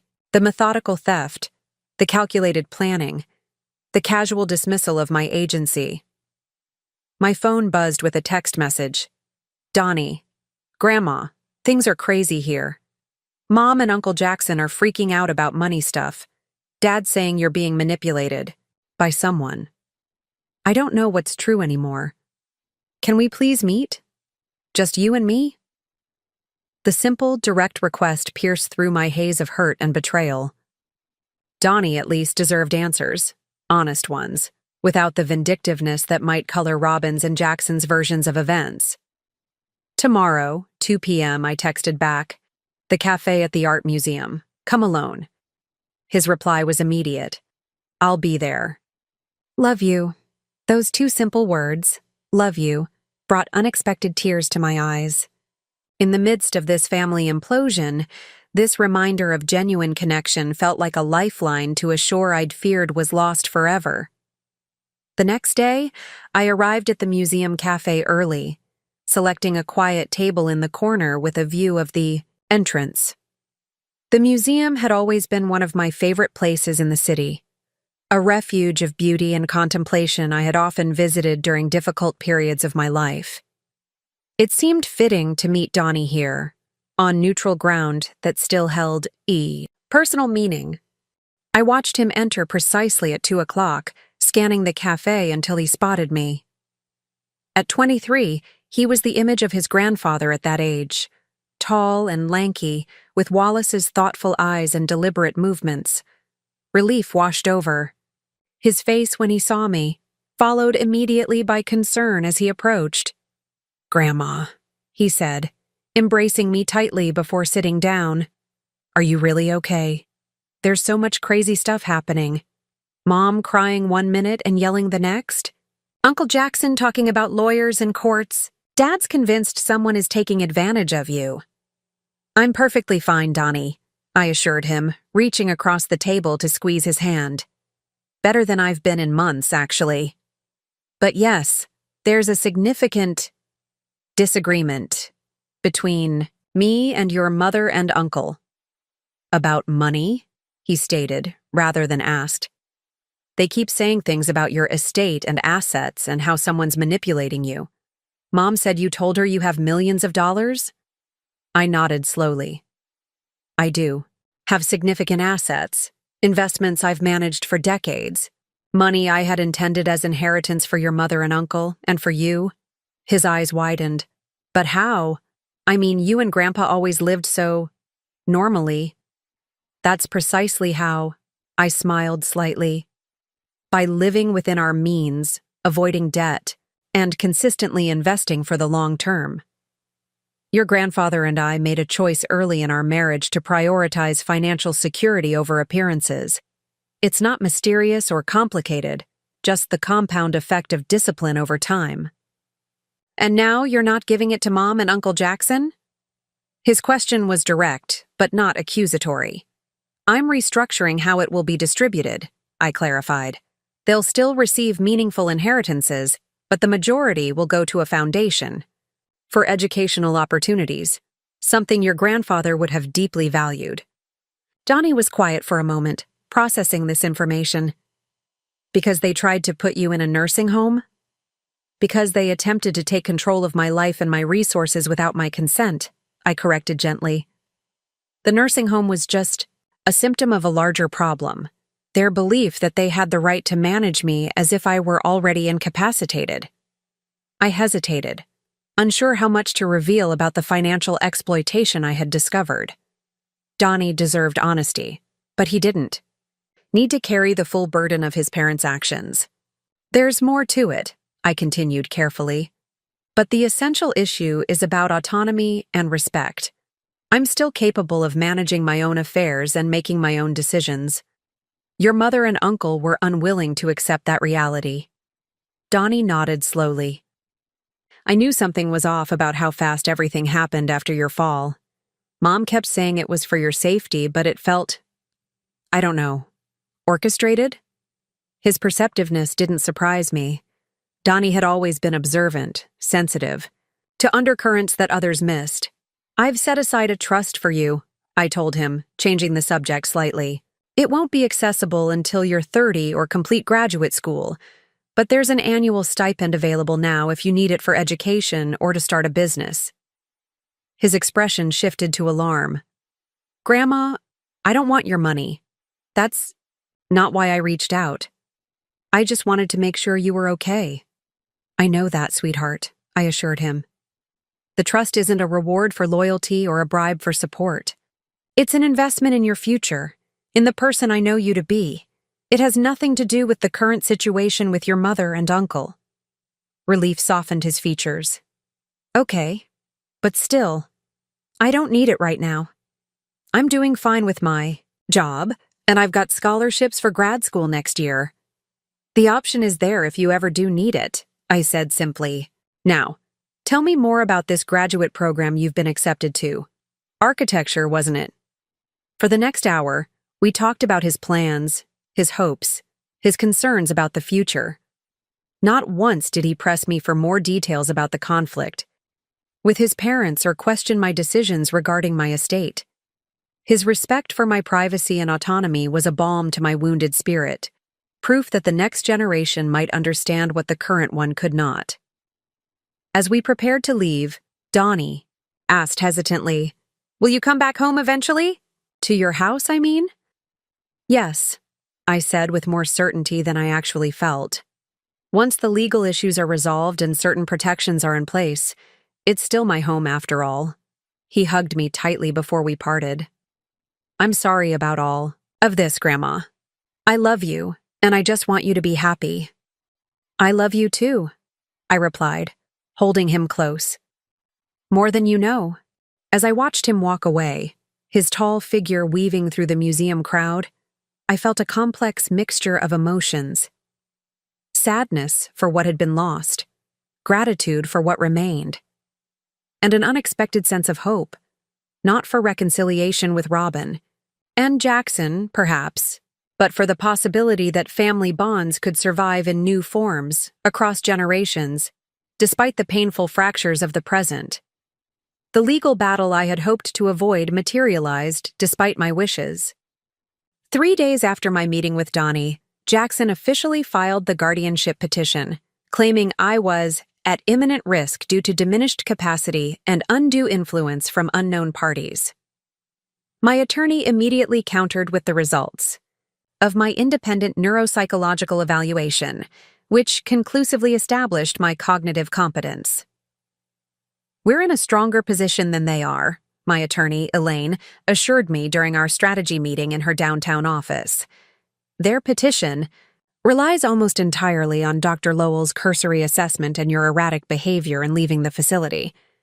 Our counter-evidence is substantially more comprehensive. But it will still go to court? I asked, dreading the public spectacle of a family at war. Unless they withdraw the petition, yes. The hearing is scheduled for 3 weeks from now.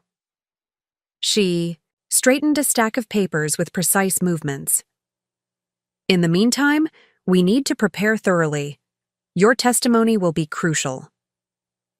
For the next 3 weeks, I lived in a state of deliberate, focused preparation. I moved from the hotel to a furnished apartment with a month-to-month lease, a practical consideration rather than a concession to my children's demands. The apartment was modern, situated in a secure building with concierge service and located near both my attorney's office and the courthouse where the hearing would take place. Each day followed a structured routine. Mornings were devoted to reviewing financial documents with Candace, ensuring every transaction was documented, every account secured, every irregularity noted. Afternoons were spent with Elaine, preparing for potential cross-examination, reviewing the legal foundations of competency, and developing clear, composed responses to the allegations in Jackson's petition. They'll try to portray your actions as impulsive and irrational, Elaine warned during one of our sessions. They'll focus on your disappearance from Willow Creek, your refusal to return home, your sudden changes to your estate planning. We need to establish that each decision was rational, deliberate, and within your rights. I nodded, understanding the strategy. And the financial irregularities? The money they've been taking? Elaine's expression turned grave. That's our strongest countermeasure, but also the most damaging to any possibility of reconciliation. Once we introduce evidence of financial exploitation, the dynamics shift dramatically. Are you prepared for that consequence? Was I? The question haunted my quieter moments. Exposing Robin's and Jackson's systematic theft would likely sever our relationship permanently. Yet concealing it felt like enabling further exploitation, accepting the role of victim they had assigned me. I need to think about it, I told Elaine. Let's prepare the evidence but hold it in reserve for now. When I wasn't working with Candace or Elaine, I focused on rebuilding my physical strength. The enforced inactivity at Willow Creek had left me more frail than I wanted to admit. Each morning and evening, I walked the perimeter of the park near my temporary apartment, gradually increasing my distance and pace.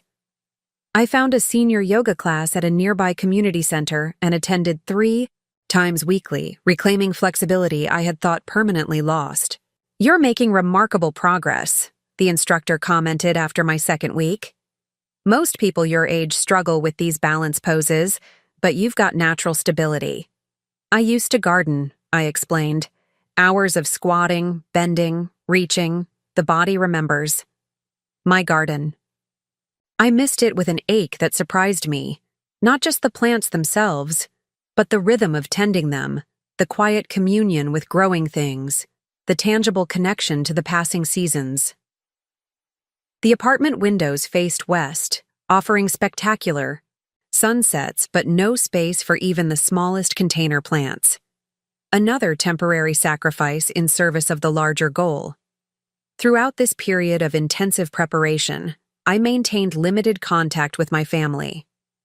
Robin called daily at first, then weekly, as it became clear I wouldn't be persuaded to return to Willow Creek or abandon my legal defense. Jackson didn't call at all after filing the petition, communicating exclusively through his attorney. Only, Donnie maintained regular contact, texting every few days with casual updates about his life or brief words of encouragement. Saw the first fireflies of the season last night and thought of you. Remember how we used to catch them in jars in your backyard? Passed by your garden yesterday. The peonies are blooming like crazy. Mrs. Feldman from next door said she's watering. Everything for you. These small connections to my previous life were precious lifelines, reminding me what I was fighting for. Not just financial autonomy, but the right to return to the home I loved, to the life I had built. 2 weeks before the hearing, Daniel from Willow Creek contacted me through the secure email account he had created for our communications. Thought you should know. Your daughter was here yesterday, questioning the staff about your escape. She seems convinced someone helped you leave. She specifically asked about me, whether we had become unusually close. The administration has asked me to speak with them tomorrow. I will, of course, be circumspect, but I wanted you to be aware. I replied immediately, "Thank you for the warning. Please don't put yourself at risk on my account. If questioned directly, you should feel free to confirm we were acquaintances who occasionally conversed in the garden. Nothing more, nothing less." His response came that evening. Already done. I admitted to our conversations but expressed surprise at your departure. Told them I assumed you had gone to visit family with proper clearance. The director seemed satisfied. Your daughter less so, but without evidence she could press no further. Take care, Margaret. The resistance continues. His message brought both relief and concern. Relief that he had navigated the questioning without complication. Concern that Robin was still actively investigating, seeking someone to blame for her loss of control. The hearing date approached. Practical considerations for my long-term arrangements became increasingly urgent. I couldn't live indefinitely in a temporary apartment, especially if the court ruled in my favor and confirmed my right to independent living. We should discuss your housing plans, Candace suggested during one of our final preparation sessions. Assuming a favorable outcome at the hearing, where do you intend to live?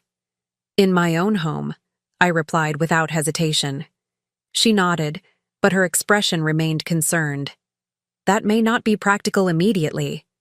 Your children have had access to the property for weeks. We don't know what changes they might have made, what monitoring they might have installed, or how they might react to your return. The thought of my home being invaded, perhaps altered in my absence, sent a chill through me. I hadn't considered that they might have taken such steps, though in retrospect, it seemed obvious they would. What do you suggest? I asked. A transitional plan, Candace replied. First, we conduct a thorough inspection of the property. Professional. Security consultants checking for surveillance devices. Locks changed. Security system updated. Second, we arrange for household support.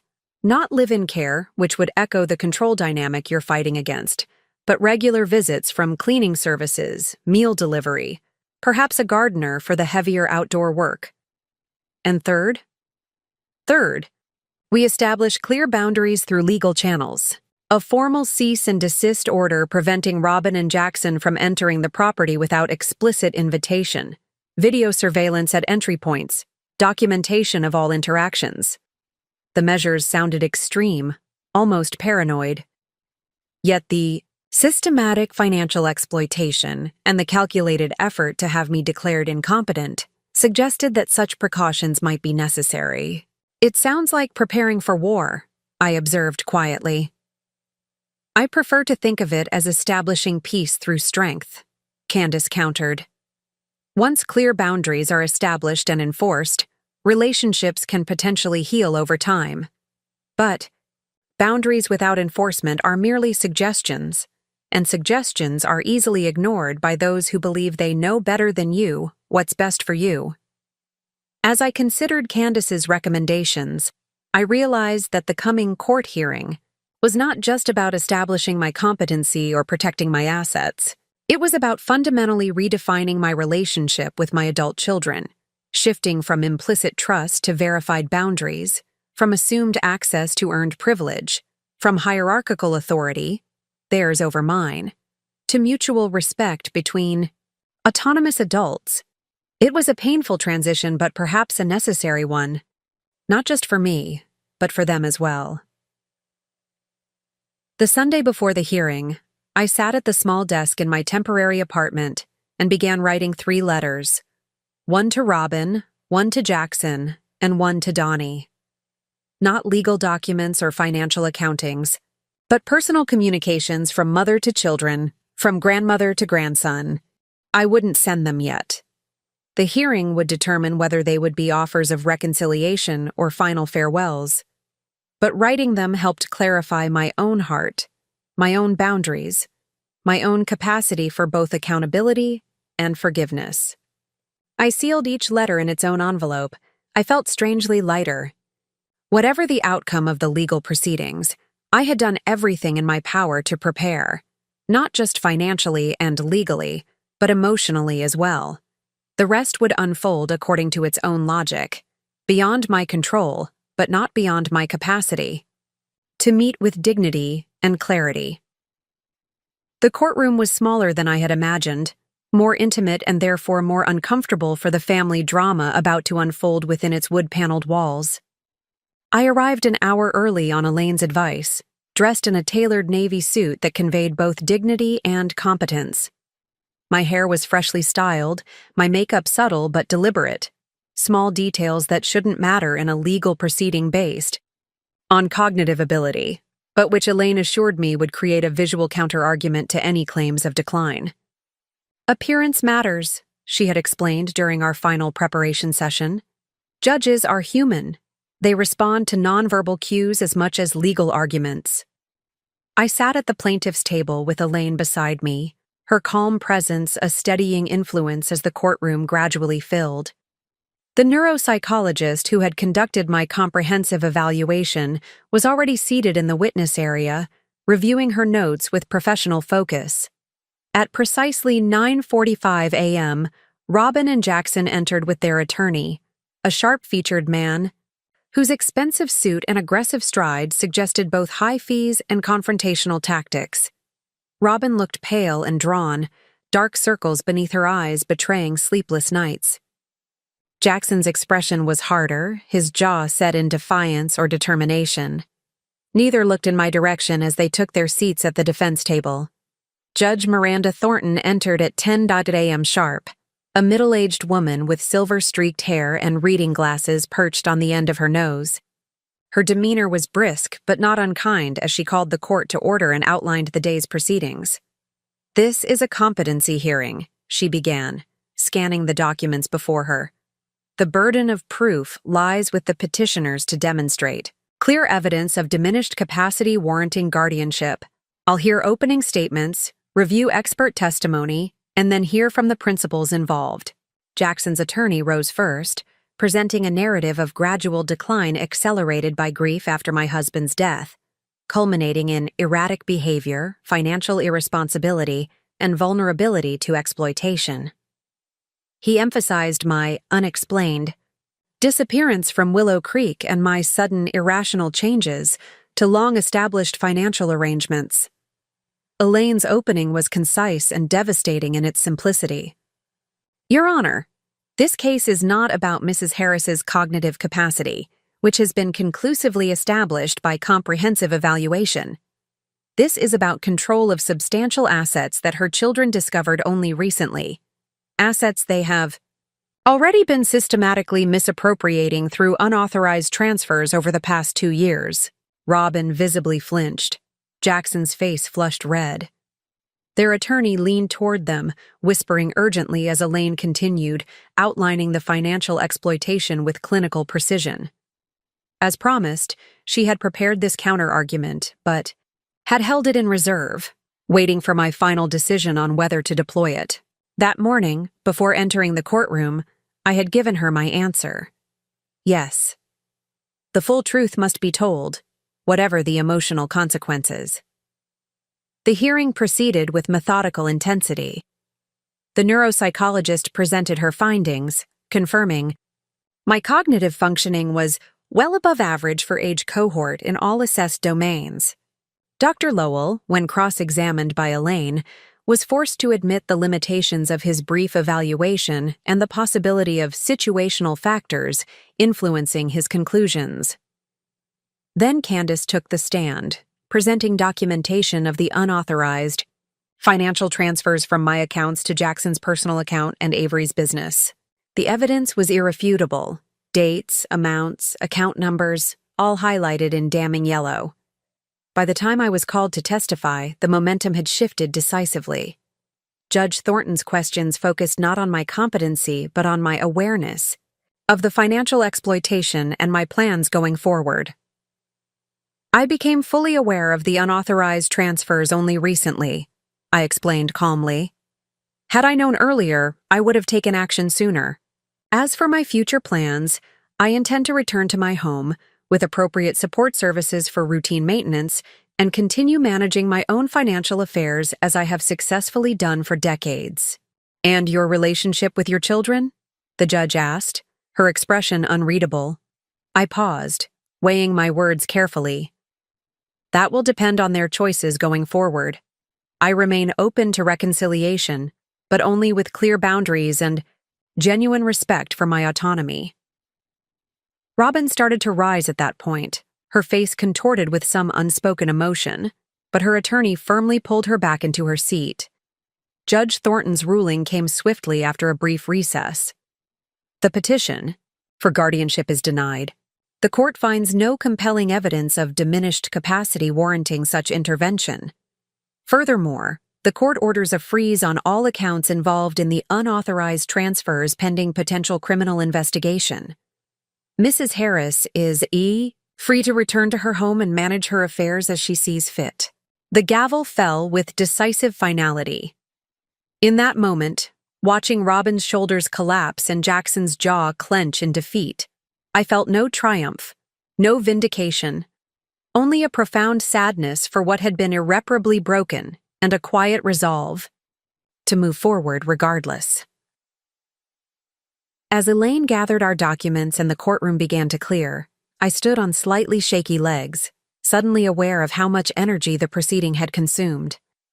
Through the courtroom's tall windows, I could see clear blue sky and branches swaying in a gentle breeze, the world continuing its ordinary miracle of existence, oblivious to the small human dramas unfolding within man-made walls. Ready to go home? Elaine asked gently. Not to the temporary apartment, I realized, but to my actual home. The house where I had raised my children, loved my husband, tended my garden. The place that was mine by right and by history. Yes, I replied, drawing a deep breath. I'm ready. The locksmith finished changing the last deadbolt at precisely 3:47 p.m. I signed his invoice, accepted the new keys, and thanked him for his efficiency. He was the fourth service provider to visit my home that day, preceded by the security consultant who swept for surveillance devices, finding none, thankfully, the alarm company technician who updated the system with new codes and monitoring, protocols, and the cleaning service that removed 3 weeks of accumulated dust. All set, Mrs. Harris, the locksmith said, gathering his tools. These are high-security locks, can't be picked or bumped like standard ones. Only these keys will work unless you authorize additional copies.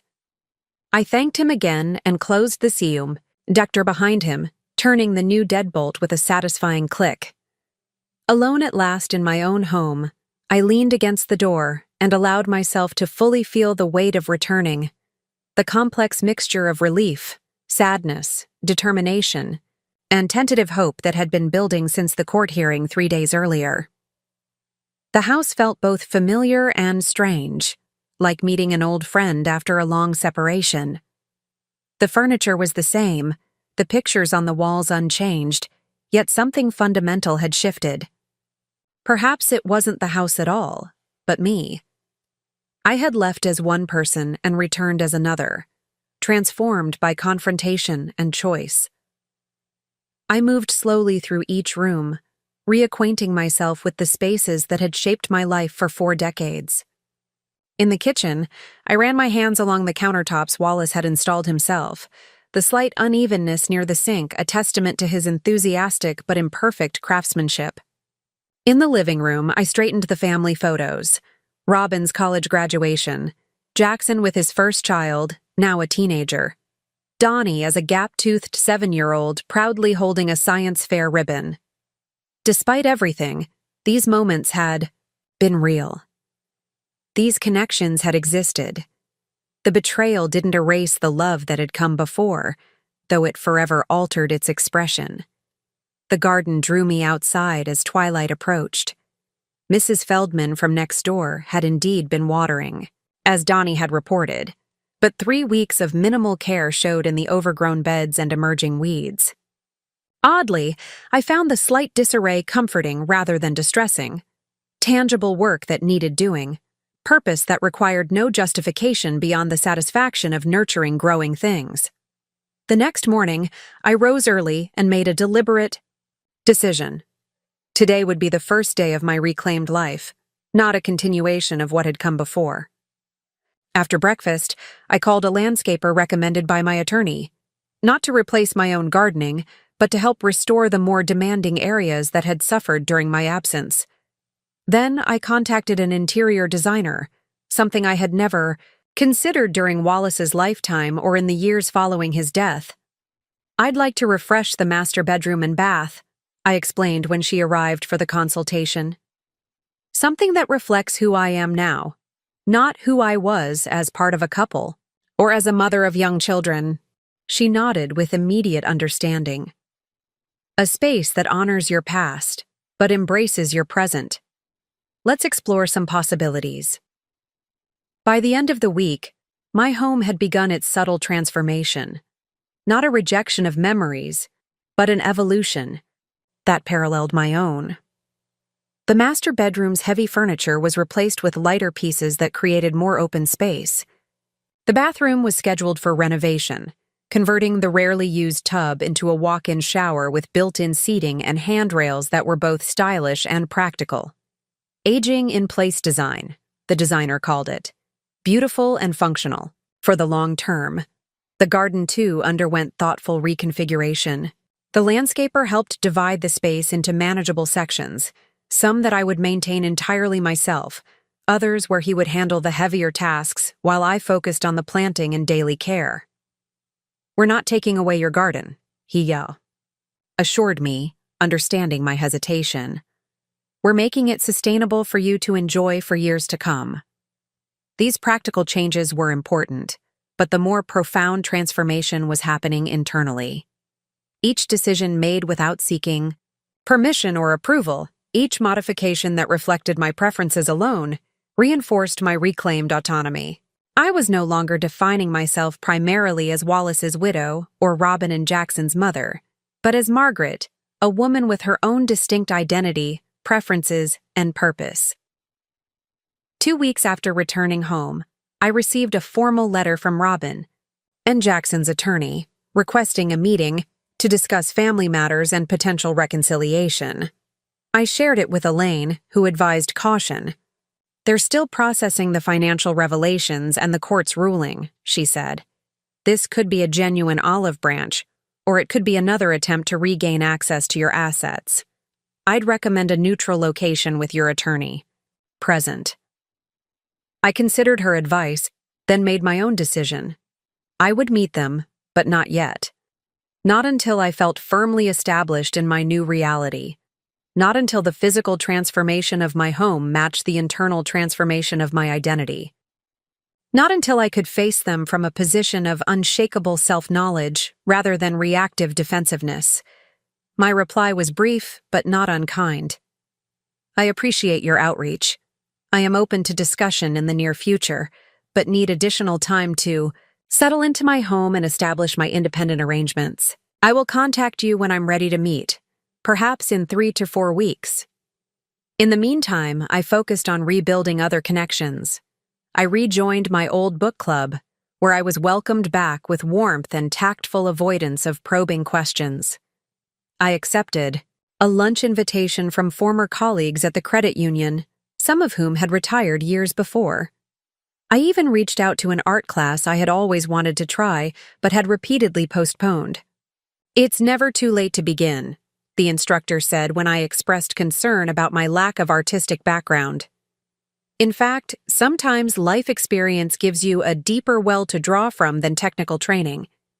I thought often of Daniel during this period, wondering how he was faring at Willow Creek, whether he had found other quiet rebels to share the garden bench.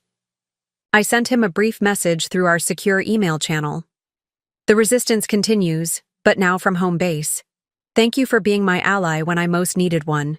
If your situation ever changes, know that you have a friend on the outside." His reply came 2 days later. "Delighted to hear of your successful liberation. My situation remains unchanged, but your example provides daily inspiration. Some battles are fought not by escaping one's circumstances, but by finding freedom within them. Carry on, brave friend." As spring deepened into early summer, my transformed home began to feel truly mine in a way it never had before, not even during Wallace's lifetime, when compromises and shared preferences had shaped our living space. For the first time in decades, perhaps for the first time ever, I was living entirely according to my own rhythms and choices. The woman who had entered Willow Creek, compliant, uncertain, accustomed to accommodation, had departed. In her place stood someone both new and familiar, the essential Margaret who had always existed beneath the accumulated layers of social expectation and family obligation. It was this woman who would eventually face Robin and Jackson, not as a mother seeking their approval or acceptance, but as an autonomous being offering relationship on new, more equitable terms. Whether they could accept this transformation remained to be seen. The invitation arrived 6 weeks after my return home.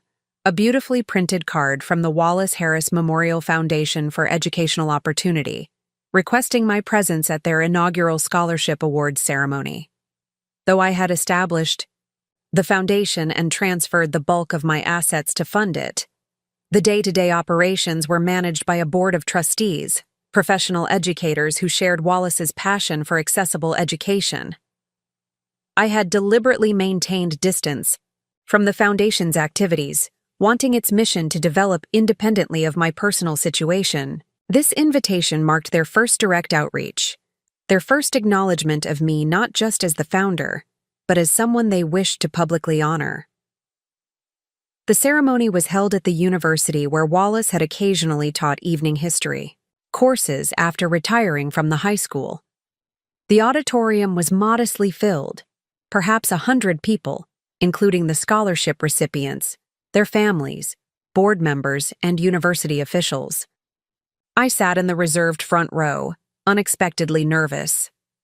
Dean Matthews, the foundation's chairperson, opened the proceedings with a brief history of the organization's formation and mission. Then, to my surprise, she invited me to the podium. We are honored to have with us today the visionary behind this foundation. Margaret Harris not only provided the financial resources that make these scholarships possible, but embodied throughout her life the values of education, financial literacy, and personal dignity that our foundation seeks to promote. The applause as I approached the podium was warm, genuine, and completely unexpected. I had prepared no remarks, had not anticipated being asked to speak. Yet as I looked out at the faces before me, particularly the young scholarship recipients, their expressions bright with hope and possibility. Words came naturally. My late husband Wallace believed that education was not merely about acquiring knowledge, but about developing the capacity for independent thought and self-determination. I began. The scholarships you receive today are not charity. They are investments in your potential, in your dreams, and in your fundamental right to shape your own futures. I spoke briefly about Wallace's dedication to his students, about our shared belief in education as a pathway to autonomy, and about the importance of financial literacy alongside academic achievement. As I concluded, I found myself addressing the scholarship recipients directly. The funds you receive today come with no strings attached except those you choose to acknowledge. Use them wisely, but according to your own definitions of wisdom. Build lives that reflect your values, not others' expectations. And remember that true wealth is measured not by the assets you accumulate, but by the freedom you maintain to direct your own journey. The standing ovation that followed caught me completely off guard. Dean Matthews embraced me as I returned to my seat, whispering, "That was perfect. Exactly what these young people needed to hear." Later, during the reception, I was approached by students, parents, and university officials, all expressing gratitude, not just for the financial support, but for the philosophy behind it. One mother gripped my hands tightly, tears in her eyes. "My daughter is the first in our family to attend university," she said. "This scholarship means everything, but your words today, about autonomy and self-determination, those were the greater gift." As I drove home that evening, the sunset painting the western sky in shades of gold and amber, I felt a sense of completion I hadn't experienced since before Wallace's death. The foundation was not just a redirection of assets away from Robin and Jackson. It was the creation of something meaningful, something that would outlast me and extend Wallace's legacy in ways he would have deeply valued. For the first time since the painful discoveries and confrontations, I felt not just validated in my decisions, but elevated by them, transformed from victim to benefactor, from someone fighting for personal autonomy to someone empowering others to secure their own. Exactly 3 months after the court hearing, I finally agreed to meet with Robin and Jackson. The meeting was scheduled at my attorney's office, neutral territory that provided both symbolic and practical protections. Elaine would be present for the first part of the discussion, then leave us for a private family conversation, if all parties agreed it was appropriate. I arrived 15 minutes early, mentally preparing myself for what would undoubtedly be a difficult encounter. The woman who entered Elaine's conference room that morning was markedly different from the one who had sat in the courtroom 3 months earlier. Not just in appearance, though the stylish haircut and well-tailored clothing reflected my evolving self-image, but in fundamental stance and energy. Robin and Jackson arrived precisely on time, accompanied by their attorney.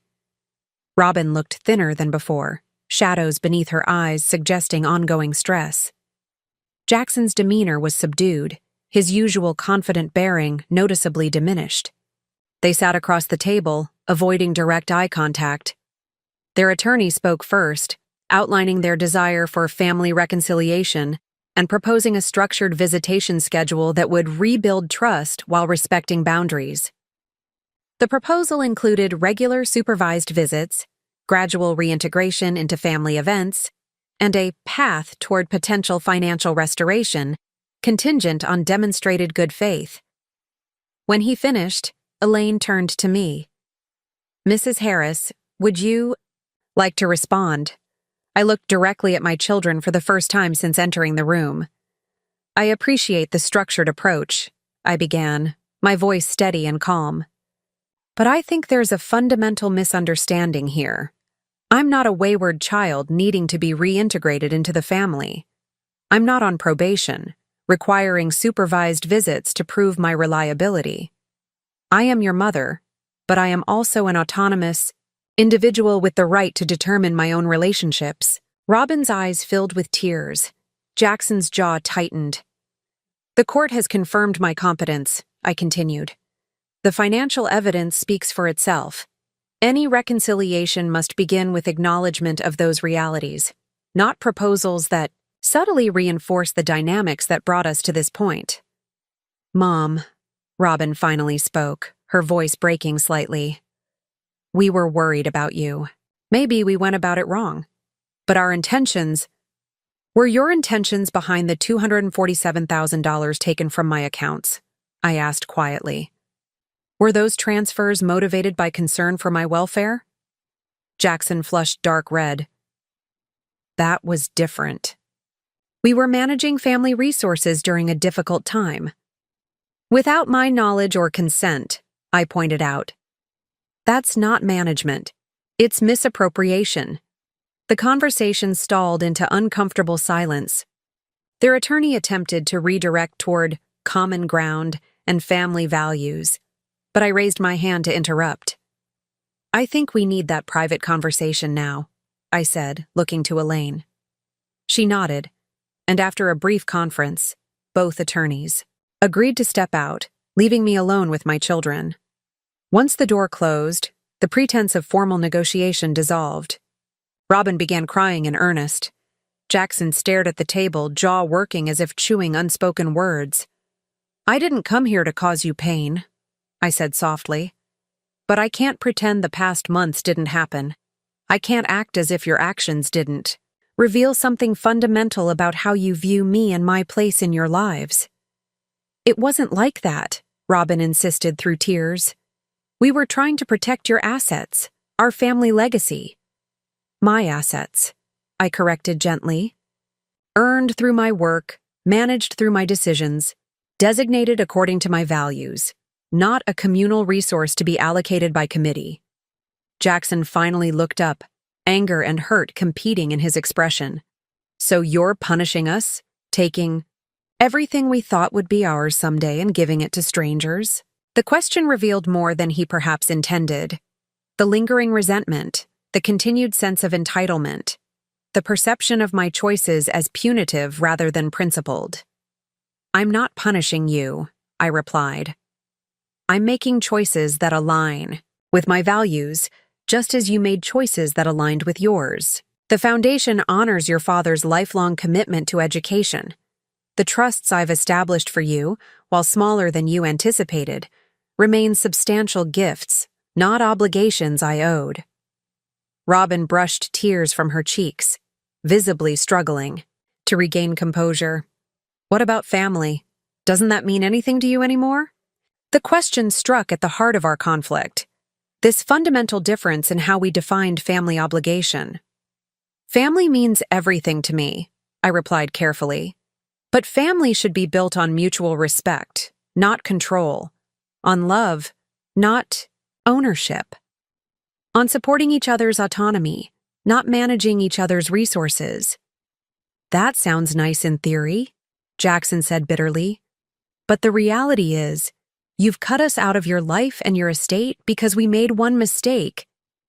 It wasn't one mistake, I interrupted, my voice remaining calm but firm. It was a pattern of behavior stretching back years.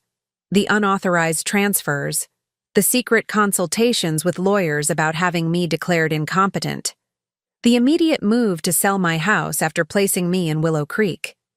These weren't impulsive errors, but calculated decisions that revealed how you truly saw me, not as a person with rights and agency, but as an asset to be managed and ultimately liquidated.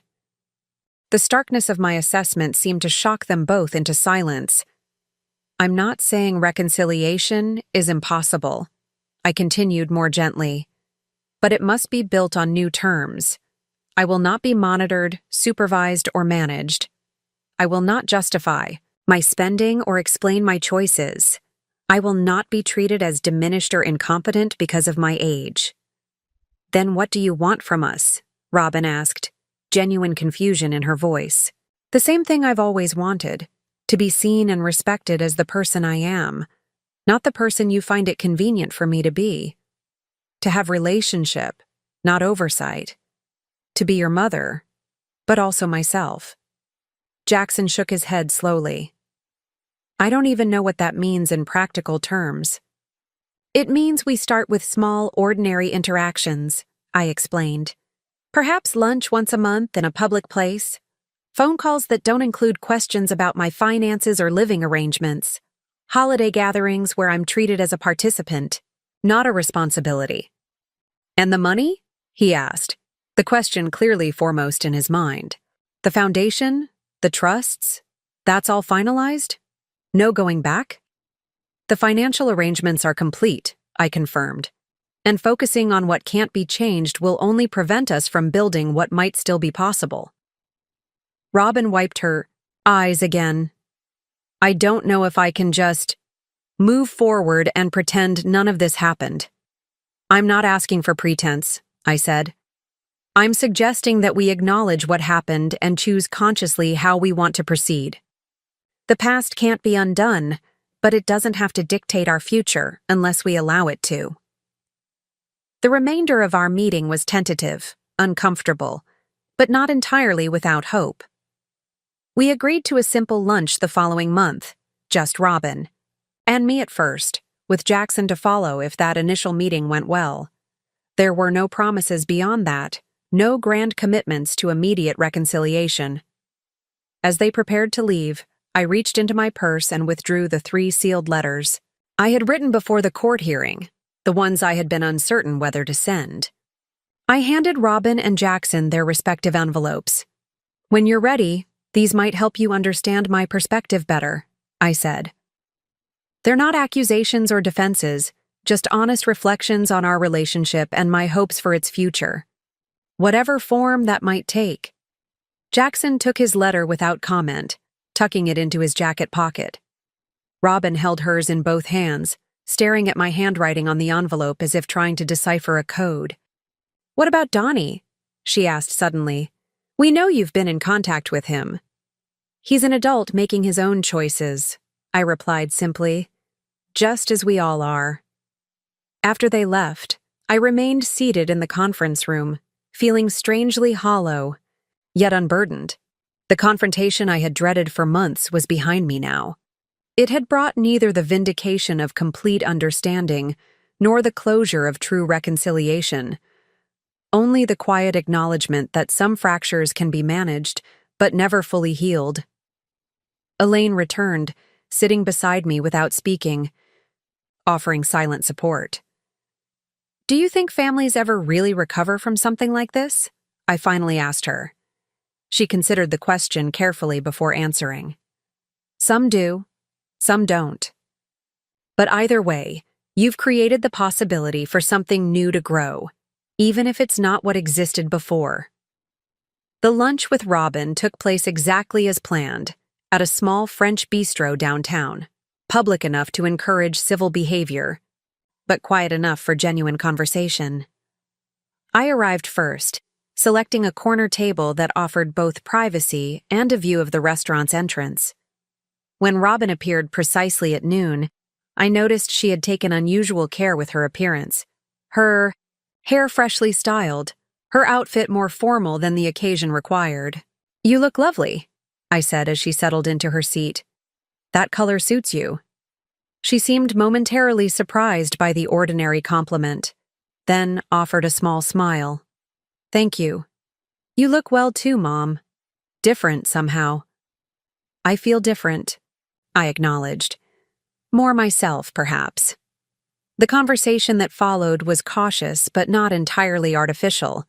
We avoided the most contentious topics, the court hearing, the financial arrangements, the nursing home, focusing instead on neutral subjects. Robin spoke about her work. I shared details about my garden renovations. We both asked after Donnie, though from different perspectives and with different levels of knowledge about his current activities. Halfway through the meal, during a lull in conversation, Robin reached into her purse and withdrew the unopened letter I had given her. I read it, she said quietly, placing it on the table between us. 3 times, actually. I waited, giving her space to continue at her own pace. You wrote that you've loved being a mother, but that you were a person before you became one, and would remain a person after your children were grown. Her voice wavered slightly. That parenthood was a chapter in your life, not the entire book. Yes, I confirmed.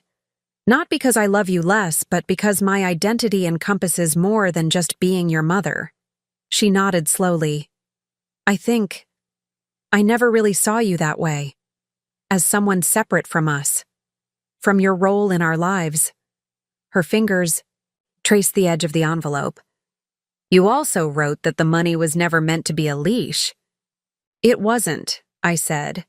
It was meant to be a gift, freely given. We saw it differently, she admitted. As something owed. As compensation for, I don't know, for everything. The honesty, however uncomfortable, felt like the first genuine exchange we'd had in years, perhaps ever. I'm not ready to forgive everything, Robin continued after a pause. The foundation, the reduced inheritance. It still feels like punishment, whatever you say. I understand, I replied. I'm not asking for immediate forgiveness or pretending the hurt doesn't exist on both sides, just for the possibility of something new between us. Something new, she repeated thoughtfully. Not what was, but what might be. As we finished our meal and prepared to part, Robin hesitated, then asked the question that perhaps mattered most. Do you regret it? Walking away from Willow Creek, confronting us, in court, changing everything? I considered my answer carefully, knowing its importance. No, I said finally. I regret the pain it caused, but not the choice itself. Some prices are too high, even for family harmony. The surrender of my essential selfhood would have been such a price. We parted with a brief, somewhat awkward embrace, and a tentative plan to meet again the following month. No dramatic reconciliation, no tearful epiphanies, just small steps toward a relationship rebuilt on more authentic foundations. As I drove home alone, I felt the weight of my choice again, its cost, its consequences, and its absolute necessity. Some decisions, once made, must be continually reaffirmed, not because of doubt, but because their significance demands ongoing commitment. This was such a choice. I hadn't anticipated becoming something of a symbol.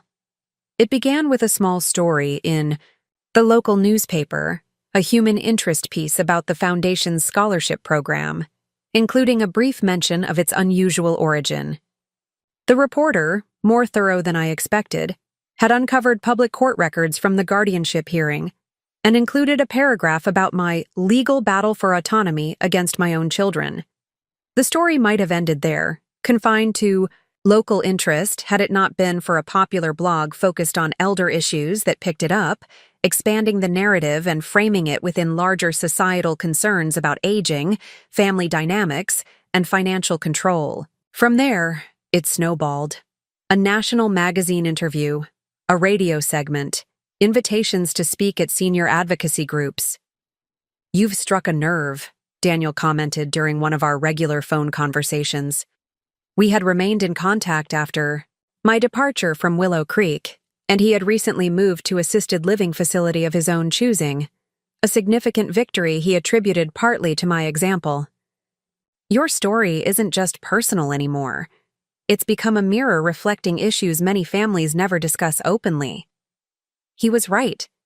Each public appearance brought waves of responses, some supportive, others critical, all passionate. In community, centers, and church basements, senior citizens shared similar experiences of infantilization and financial pressure from adult children. Online forums filled with heated debates about filial responsibility versus parental autonomy. One woman approached me after a small community talk, tears streaming down her face. I gave everything to my son, she confided. My savings, my house, everything. He promised to take care of me, but now I live in his basement while he and his wife drive new cars bought with my money. I thought I was alone in feeling erased. Others were less sympathetic. Selfish, one online commenter labeled me. Throwing away family loyalty for personal freedom. Another wrote, Wait until she needs real care. Then she'll regret pushing away the only people who would have provided it. The criticism stung, but I understood its source. My choices challenged powerful cultural narratives about aging parents, that they should be grateful for any care provided, that their needs and preferences become secondary to family convenience, that financial assets naturally flowed downward to adult children regardless of circumstances. I was careful in my public comments, never demonizing Robin and Jackson, always acknowledging the complexity of family relationships. This isn't about villains and victims, I often said. It's about recognizing that personhood doesn't diminish with age, and that love without respect isn't really love at all. 6 months after the court hearing, I received an unexpected call from a publishing house. They wanted to discuss a potential book, not a sensationalized memoir about family betrayal, but a thoughtful examination of aging, autonomy, and the changing nature of family obligation in modern society. Your story provides a framework, the editor explained, but we're interested in the larger questions it raises. How do we balance family interdependence with individual self-determination? What does genuine respect for elder autonomy look like in practical terms? When does support become control? The proposal gave me pause.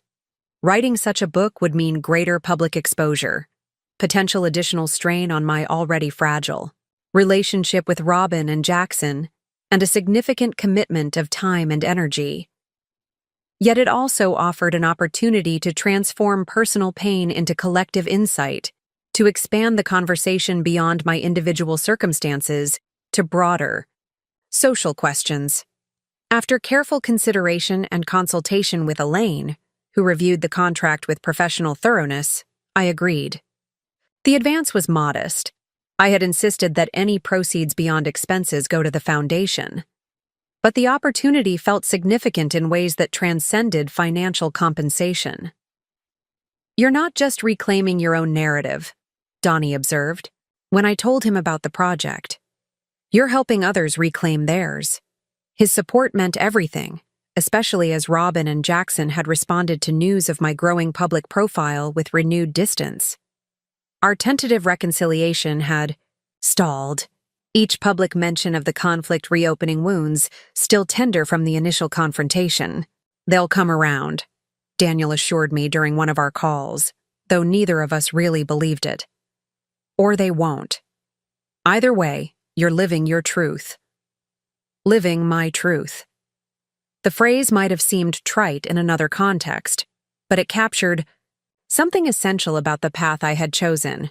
Not just freedom from control, but freedom to be fully myself, to make choices aligned with my values rather than others' expectations.